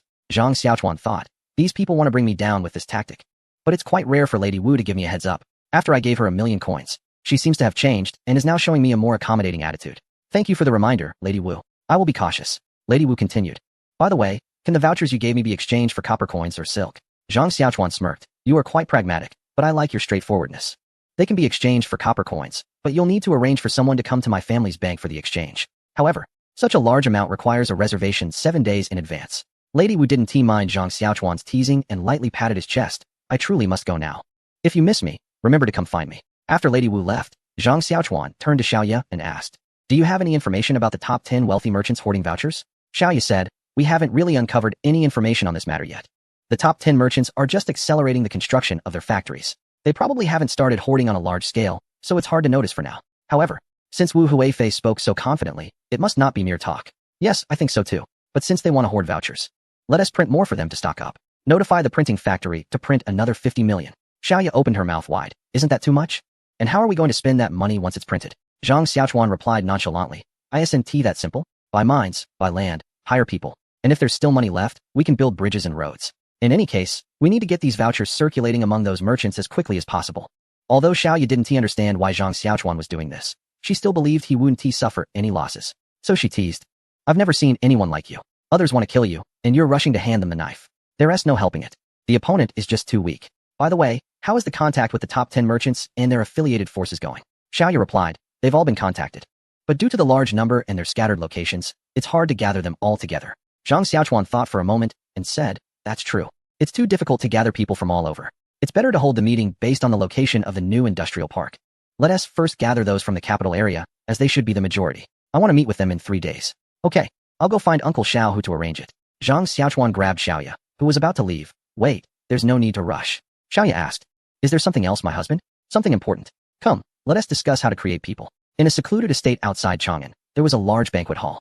At this moment, Zhang Xiaochuan was seated at the head table, with the sons of various wealthy families from around Chang'an sitting below. The banquet had not yet started, and the hall was noisy. After Zhang Xiaochuan arrived, it quieted down a bit, and everyone's attention turned to him. Before he could speak, someone couldn't hold back and said, what is the purpose of inviting us here today? If we are not satisfied, we don't mind smashing this place to pieces.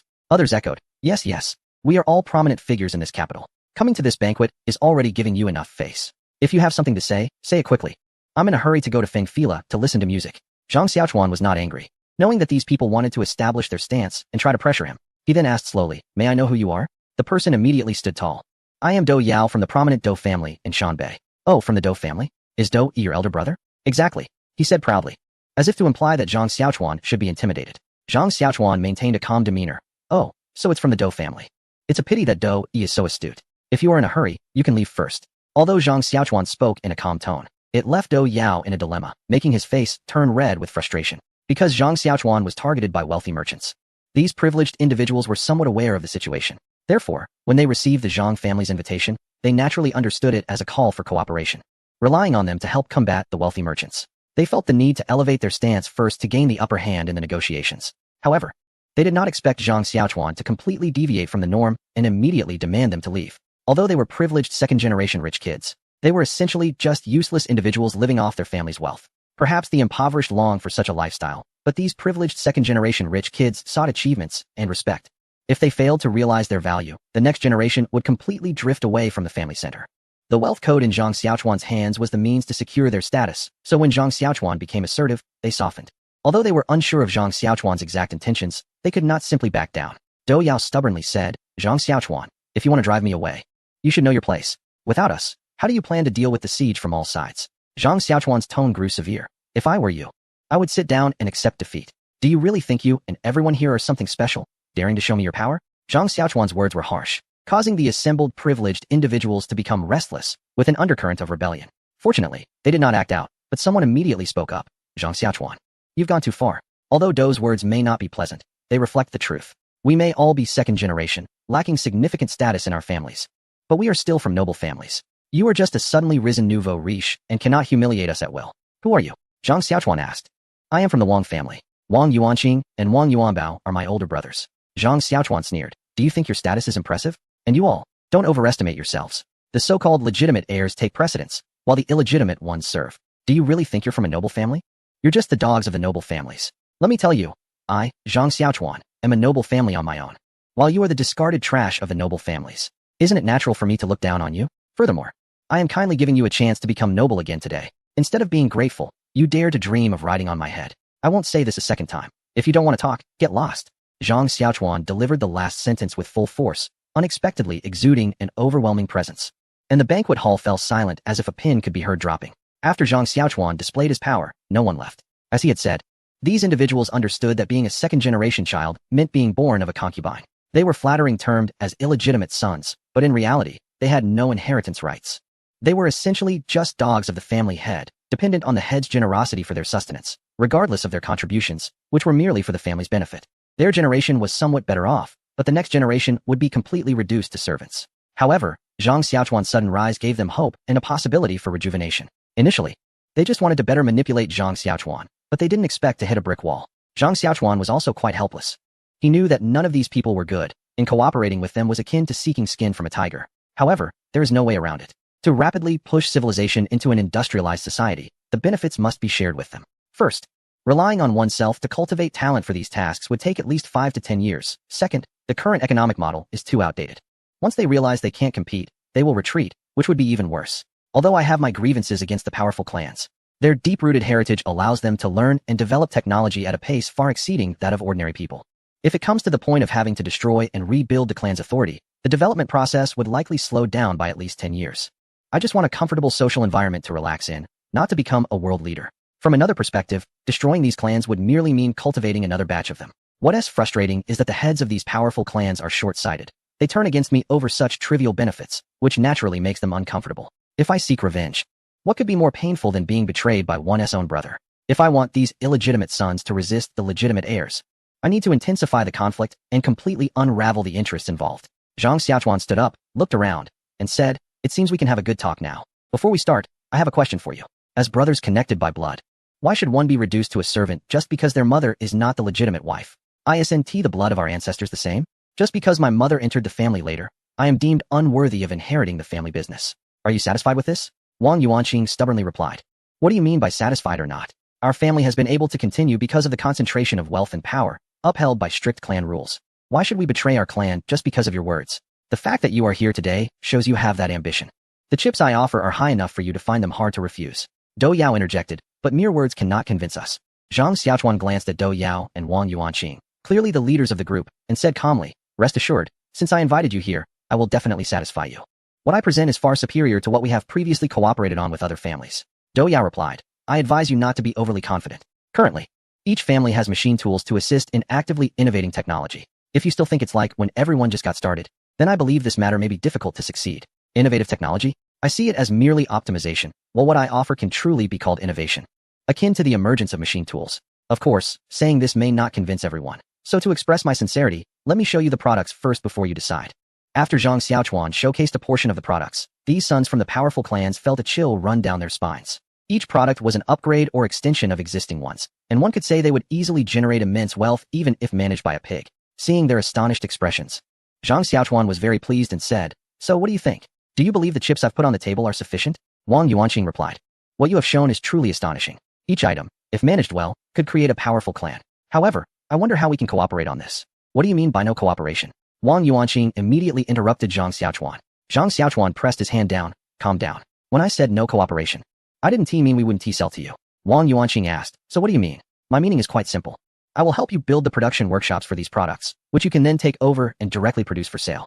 But it won't be under a cooperative model. Instead, I will sell them to you outright." Upon hearing the term outright sale, everyone became excited. If it were sold outright, it would belong to them, and if managed well, it could turn into a family business. However, there were also clear-headed individuals, like Wang Yuanqing, who asked, "Selling to us is good, but the price is likely to be steep, right?" Before Zhang Xiaochuan could respond, other eager individuals, as if struck by a wake-up call, chimed in, "Yes, it definitely won't be cheap." They all quieted down, stretching their necks in anticipation of Zhang Xiaochuan's response.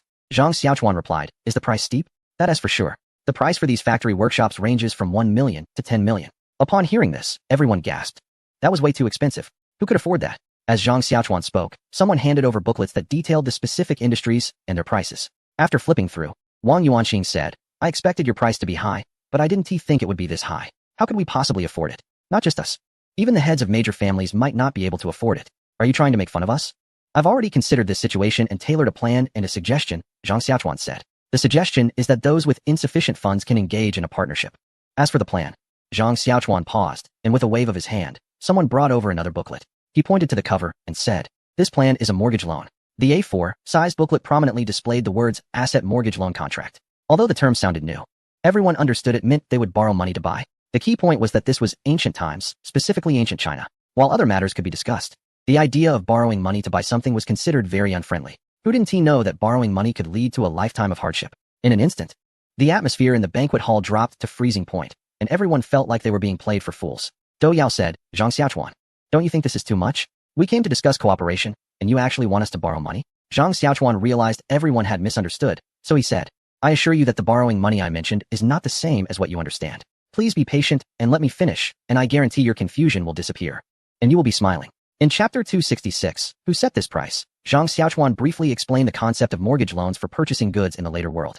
To make it easier for these individuals to accept, he avoided discussing compound interest and even planned to waive interest altogether. Don't think Zhang Xiaochuan was being overly kind. The construction costs of these factory workshops were only a few thousand to tens of thousands, while he was selling them at hundreds of times the price. Of course, those who bought wouldn't be at a loss either, as these were cash cows, and acquiring them was akin to making a profit. Wang Yuanqing asked, I understand the concept of the mortgage loan, but I just don't know how much the down payment will be.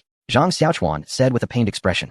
According to the norm, the down payment should be at least 50, but I know it's difficult for everyone to mobilize so much money. So I plan to only charge 5. Wang Yuanqing asked in disbelief. Really? So the workshop worth 1 million only requires a payment of 50,000? Exactly, Zhang Xiaochuan replied. When I heard about the loan method you mentioned earlier, it seems there was no mention of interest. Was that forgotten, or? Wang Yuanqing wanted to say there was none, but official loans in ancient times were typically high interest, so it seemed impossible to have no interest. Making him hesitant to finalize his thoughts, Zhang Xiaochuan explained. In theory, there should be a 1 compound interest, but for the initial sale, the interest is waived, meaning there is no interest. Dou Yao asked, the loan purchase method you mentioned seems quite generous. But I can't shake the feeling that there's no such thing as a free lunch. If the workshop you sell us doesn't perform well, and we can't repay the loan, won't you just take it back? Zhang Xiaochuan looked at Dou Yao with disdain, saying, are you a fool? The food is right in front of you. How could you starve? He continued, even if you talk it up, these things are still unfamiliar. Who can guarantee that everyone will buy? Even if they do, when will they make back 1 million? Zhang Xiaochuan, feeling frustrated at Dou Yao's skepticism, said, let me break it down for you using this shampoo. Among these items, it's not very valuable, costing just a few coins, but can be sold for over 100 coins a bottle. With 5 million people in the region, if each person uses 1 bottle a year, that's a revenue of 5 to 6 million coins. After deducting costs, you net 5 million coins. The factory and technology only cost 5 million coins, so you can break even in a year, and by the second year, you'll be a wealthy merchant worth 1 million coins. Dou Yao gasped. So much? A group of other young nobles also widened their eyes. So much? If I calculate 5 million a year, that's 50 million in 10 years. ISNT, that more than our entire family earns? We must buy. Of course. Some remained clear-headed, realizing that it would take 3 to 5 years to fully roll out this product. But the prospect of becoming millionaires in that time was hard to resist. Zhang Xiaochuan, pleased to see the astonished expressions on their faces, decided to stoke the fire further. He stood up and said, I believe everyone has made up their minds. I want to congratulate you all. From now on, you are no longer the discarded children of a noble family without inheritance rights. You are part of the nobility. He then raised his voice. Please say with me, I am part of the nobility. I am the ancestor of my clan. These previously oppressed young nobles, who held no status in the family, felt their ambitions ignited and shouted with reddened eyes, I am part of the nobility. I am the ancestor of my clan. I am part of the nobility. I am part of the nobility. The rest was simple. Everyone came forward to sign the purchase contracts, which stipulated that the production workshop would deliver in about a month. And of course, the down payment had to be made beforehand.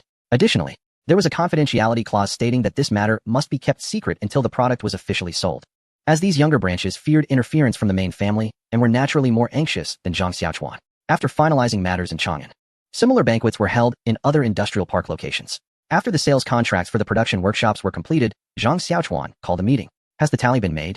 What is the total transaction amount for this sales of production workshops? Chao Qin, calming her excitement, said with a slightly trembling voice, I can hardly believe it. It's absolutely a staggering figure. Why don't you all take a guess? Mo Tianji said, I've been involved in the manufacturing of various equipment, so let me take a guess.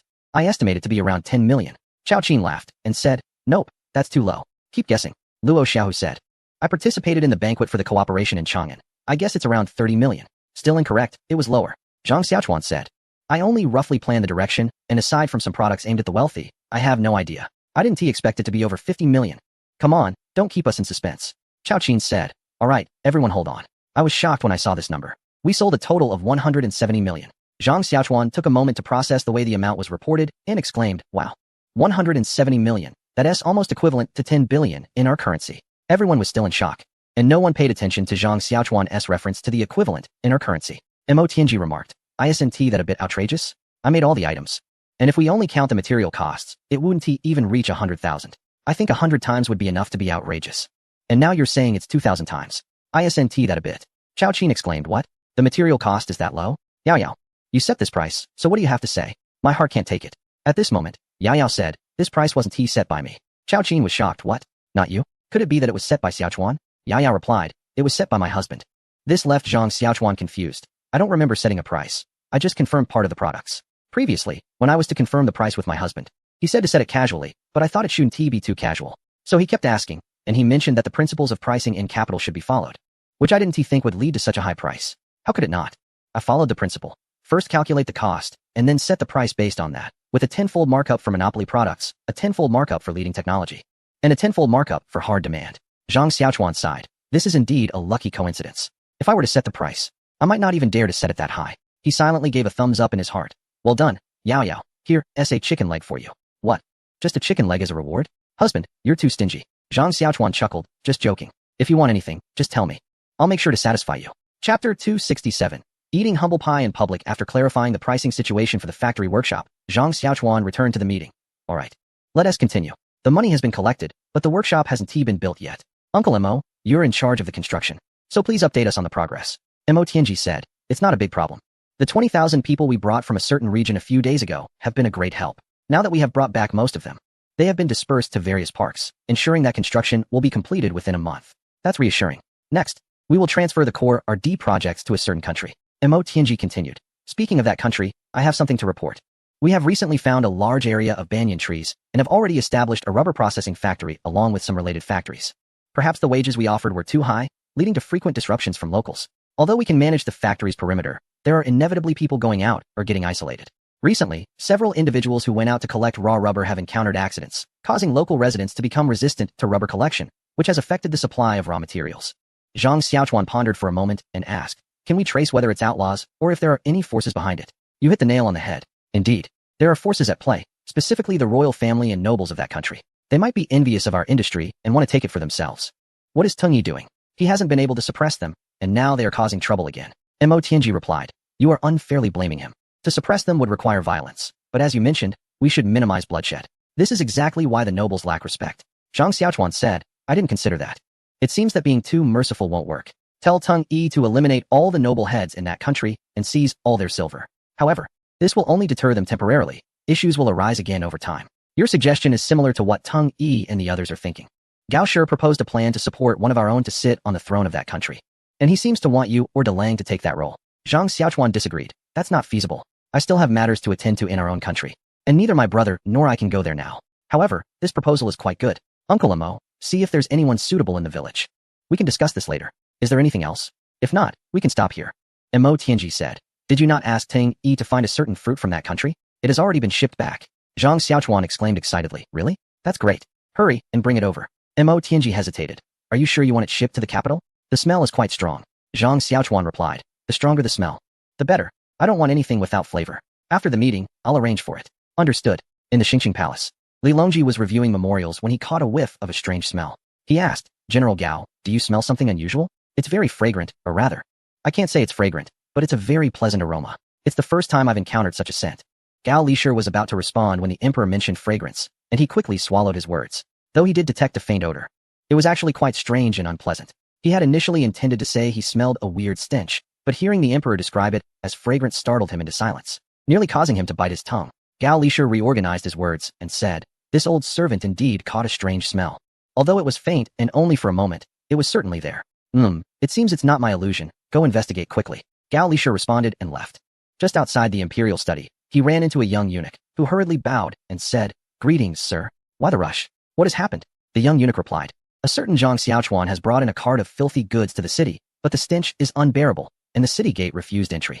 Dr. Zhang is causing a commotion at the city gate and has come to report to your majesty for a decision. Gao Lishir initially thought it was a trivial matter unworthy of reporting to the emperor, but then he realized, since Zhang Xiaochuan is currently favored by his majesty, it's understandable that others wouldn't dare to make a decision on their own. Moreover, could that foul-smelling thing be? With this thought, Gao Lishir said, then come with me. Li Longji was just about to continue reviewing memorials when he saw Gao Lishir return. Why has General Gao returned so soon? Have you found the source of the smell? Gao Lishir hurriedly replied, Your Majesty, indeed. Someone just reported that at the city gate, there is a cart of goods. The smell. Gao Lishir initially wanted to say it was unbearable, but realizing the emperor found it pleasant, he changed his words to, the smell is peculiar and quite strong, Li Longji exclaimed. Is that so? I wonder what those goods are. Gao Lishir replied, this is yet to be determined, but it is indeed the work of Dr. Zhang. Therefore, this old servant dared to report to your majesty first before further investigation.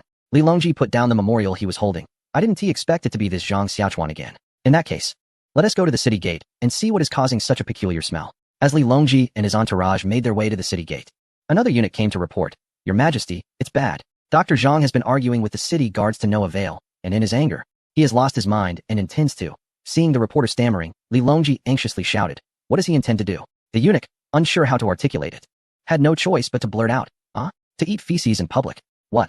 Both Li Longji and Gao Lishir exclaimed in shock. After a brief moment of astonishment, Li Longji immediately urged them to quicken their pace. This situation was becoming increasingly bizarre. However, he could not believe that Zhang Xiaochuan would eat feces out of frustration with the guards. There must be another reason. though he could not guess what it was. As they advanced, the peculiar smell grew stronger. Li Longji said, "Faster. This is the smell. How fragrant." Gao Lisher also noticed it clearly. But he found it pungent and thought it smelled like feces. However, since the emperor found it pleasant, he felt a wave of nausea but still maintained a facade of enjoyment, saying, "I can smell it. It's indeed this smell, very peculiar. This old servant is quite enchanted." As they spoke, the city gate came into view, and there were already people clearing the way. The emperor's procession passed through unobstructed to the city gate. Gao Lisher pointed to a person surrounded by the crowd and said, "Your Majesty, that is indeed Dr. Zhang. Look at the earthy yellow substance he is holding and still eating. Could it be? What could it be? Could it really be something like that?" Gao Lisher wanted to respond, but the smell of what Zhang Xiaochuan was holding, combined with the fact that he was still stuffing his mouth, made Gao Lisher unable to hold back. He stammered, "This old servant begs your Majesty's forgiveness." By the time Gao Lisher finished vomiting, the emperor had already dismounted. The city gate guard and the crowd of onlookers noticed the emperor's arrival, and the guard immediately came forward to pay his respects, while the citizens simply quieted down. As the common people of the Tang dynasty did not need to kneel upon seeing the emperor, Li Longji waved his hand, signaling the guard to rise. "What is happening here?" The guard, with a look of grievance, replied, "Your Majesty, Zhang Longzhong is being unreasonable. His goods are emitting a terrible stench. I truly dared not let them pass, fearing that the smell would disturb the people in the city and alarm your Majesty." But Zhang Longzhong insisted.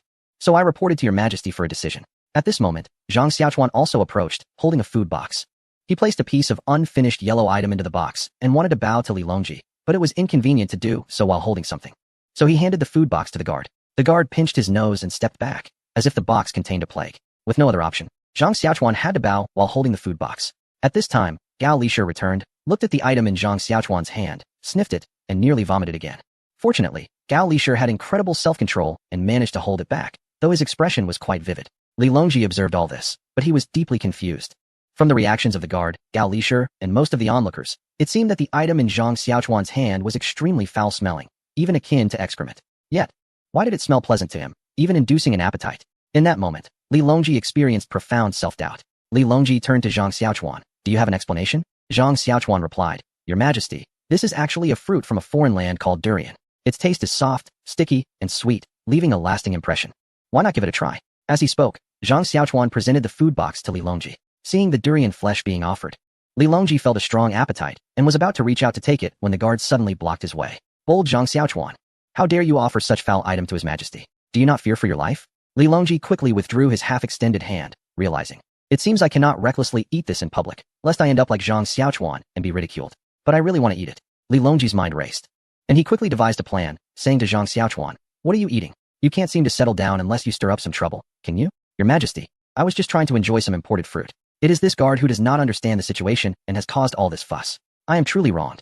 "Are you still arguing? I see this fruit is not a good thing at all. It is simply disturbing the public. General Gao, have someone take this item to the palace for disposal, lest it harm the common people." As soon as the emperor spoke, Zhang Xiaochuan felt something was off.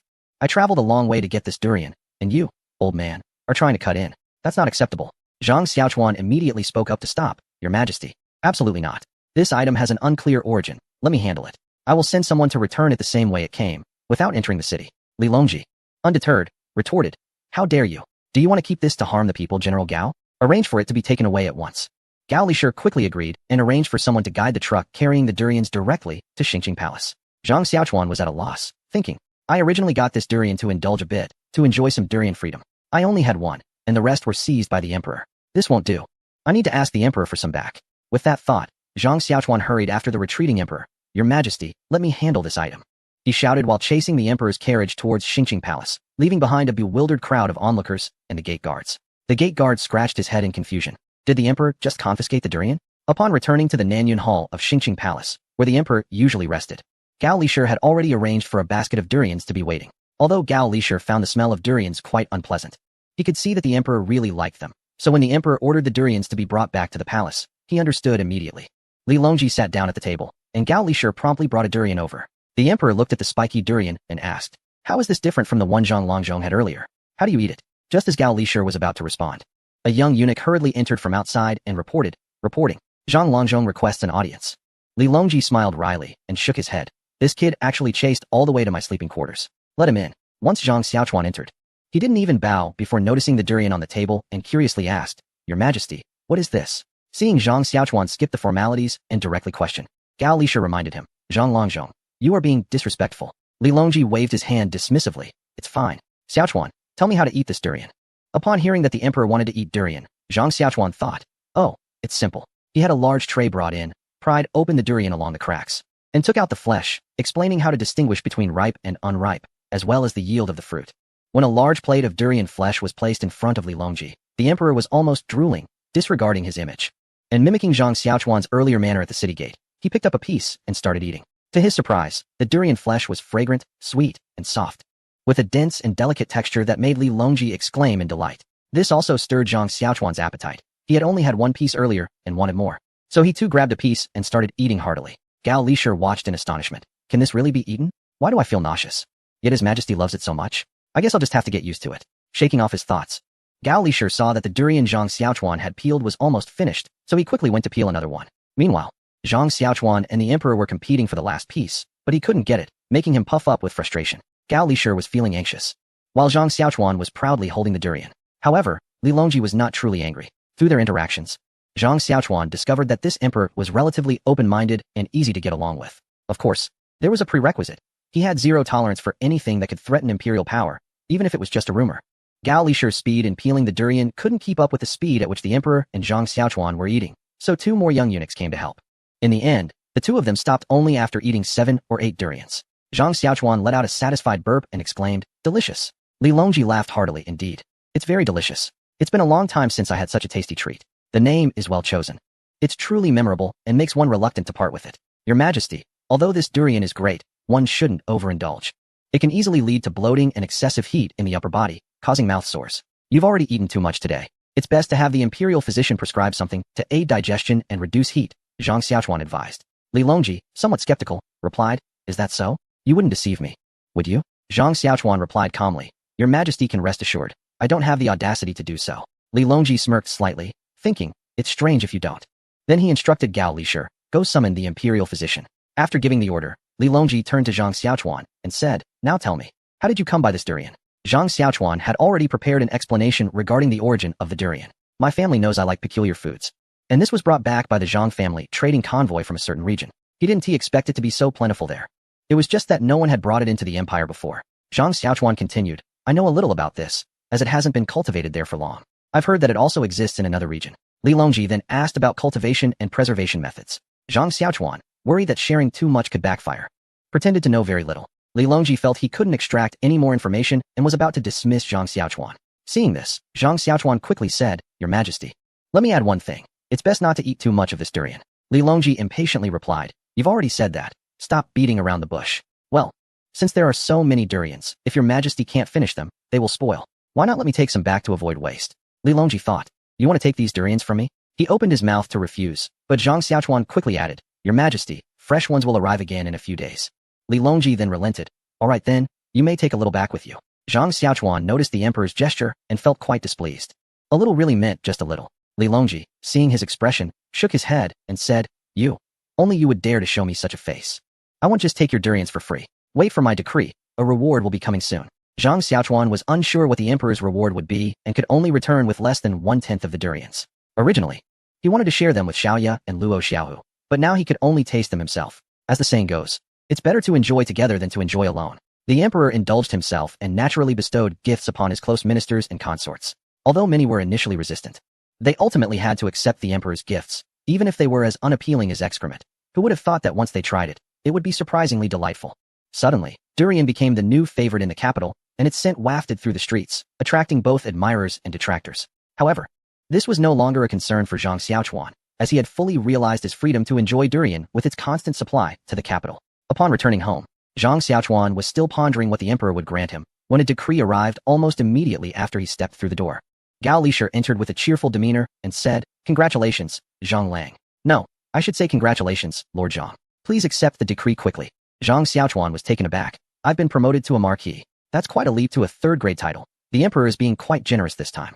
As Zhang Xiaochuan was deep in thought, a maid hurriedly adjusted his attire, while others stood respectfully by. Gao Lishir began to read the decree. After finishing, Zhang Xiaochuan understood that his promotion was due to his contributions in the Battle of Shanzhou and his handling of prisoners of war. However, the sudden elevation seemed somewhat unreasonable. He couldn't believe it was related to the durian incident. He thought that a title could not be granted just by the emperor's word without going through various processes, which usually took at least 10 days to half a month. Still in a daze, Gao Lisher urged, Lord of Shuzhou, please accept the decree. Zhang Xiaochuan finally came to and accepted the decree, then asked, thank you for your hard work, Gao Neishi. He handed Gao Lisher a stack of vouchers and continued.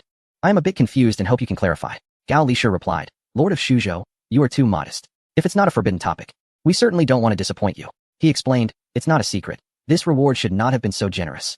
I thought a promotion to Viscount would be more than enough, but I never expected to be made a Marquis, which is why I have concerns. Gao Lisher chuckled.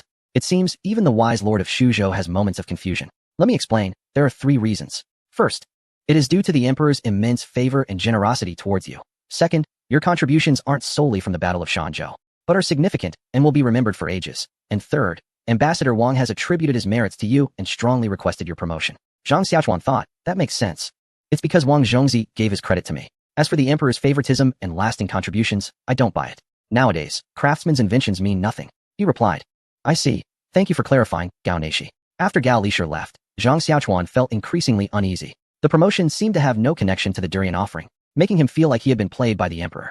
Being granted the title of Marquis of Shuzhou was indeed a great joy, but for the Zhang family, it was bad news for certain individuals. In a restaurant in the Eastern Market, Li Mao said indignantly, the battle was fought by Wang Zhongxi. What does it have to do with Zhang Xiaochuan? Why should he be granted a title? If this continues, in a few years, he'll probably become a king of a different surname. I can't stand seeing him rise in rank and status. Li Xiu gritted his teeth and said, that's right. I am equally furious upon hearing this. We must think of a way to deal with this. Li Mao downed his drink in one gulp, choking and coughing. Cough, cough. This wine is really strong. I used to drink heartily, but this one is too much. It's all that lowly commoner Zhang Xiaochuan's fault. Li Xiu chimed in exactly. That lowly commoner. The wine he invented is so treacherous, it catches you off guard. If Zhang Xiaochuan were here, he would definitely cry foul, saying, it's none of my business if you two aren't used to strong wine. You are the lowly ones, your whole family is. Li Mao said, it's hateful that Zhang Xiaochuan is currently favored by the Emperor. Otherwise, I would have killed that lowly commoner and thrown his body in the wilderness to relieve my resentment over losing my wife. Chapter 270. Let him marry the princess. Speaking of which, Zhang Xiaochuan had cleverly smuggled Yang Yuhuan out of Chang'an using a helicopter, which was indeed seamless. At that time, when Yang Yuhuan went missing, the city was turned upside down by Yang Hui and Chen Xuanli, yet they found nothing, turning it into a mystery. Although there were suspicions about Zhang Xiaochuan, there was no way to prove how he had secretly gotten her out of the city, so there was no substantial evidence. However, later the helicopter appeared, and those in the know immediately understood that Zhang Xiaochuan had used this helicopter to fly away with her in a seemingly impossible situation. Therefore, Li Mao learned that it was Zhang Xiaochuan who had taken away his soon-to-be bride, which Li Xiu had informed him, adding that the Emperor had tacitly acknowledged it without pursuing the matter. Thus, Li Mao could only harbor hatred, feeling powerless against Zhang Xiaochuan. And now hearing about Zhang Xiaochuan being granted a title made him even more displeased. Li Xiu advised, you are right, Zhang Xiaochuan is currently in the Emperor's favor. If we act against him and the Emperor finds out, we can't bear the consequences. But we can think of some open schemes. As long as we can make him uncomfortable, that will suffice. Hearing Li Xiu's reasoning, Li Mao perked up. So, do you have any plans to teach him a lesson? Li Xiu blushed deeply. I haven't thought of anything yet, but Prince Yang Hui is resourceful. Why not invite him to discuss it together? Li Mao thought it made sense. Even his mother would consult Yang Hui when faced with issues, so why not invite him for a discussion? He sent someone to find Yang Hui, and soon Yang Hui arrived. Upon hearing that the two wanted to deal with Zhang Xiaochuan, he quickly waved his hands. This one do, don't involve me in this. This person is currently highly regarded by the Emperor. Going against him would only bring trouble.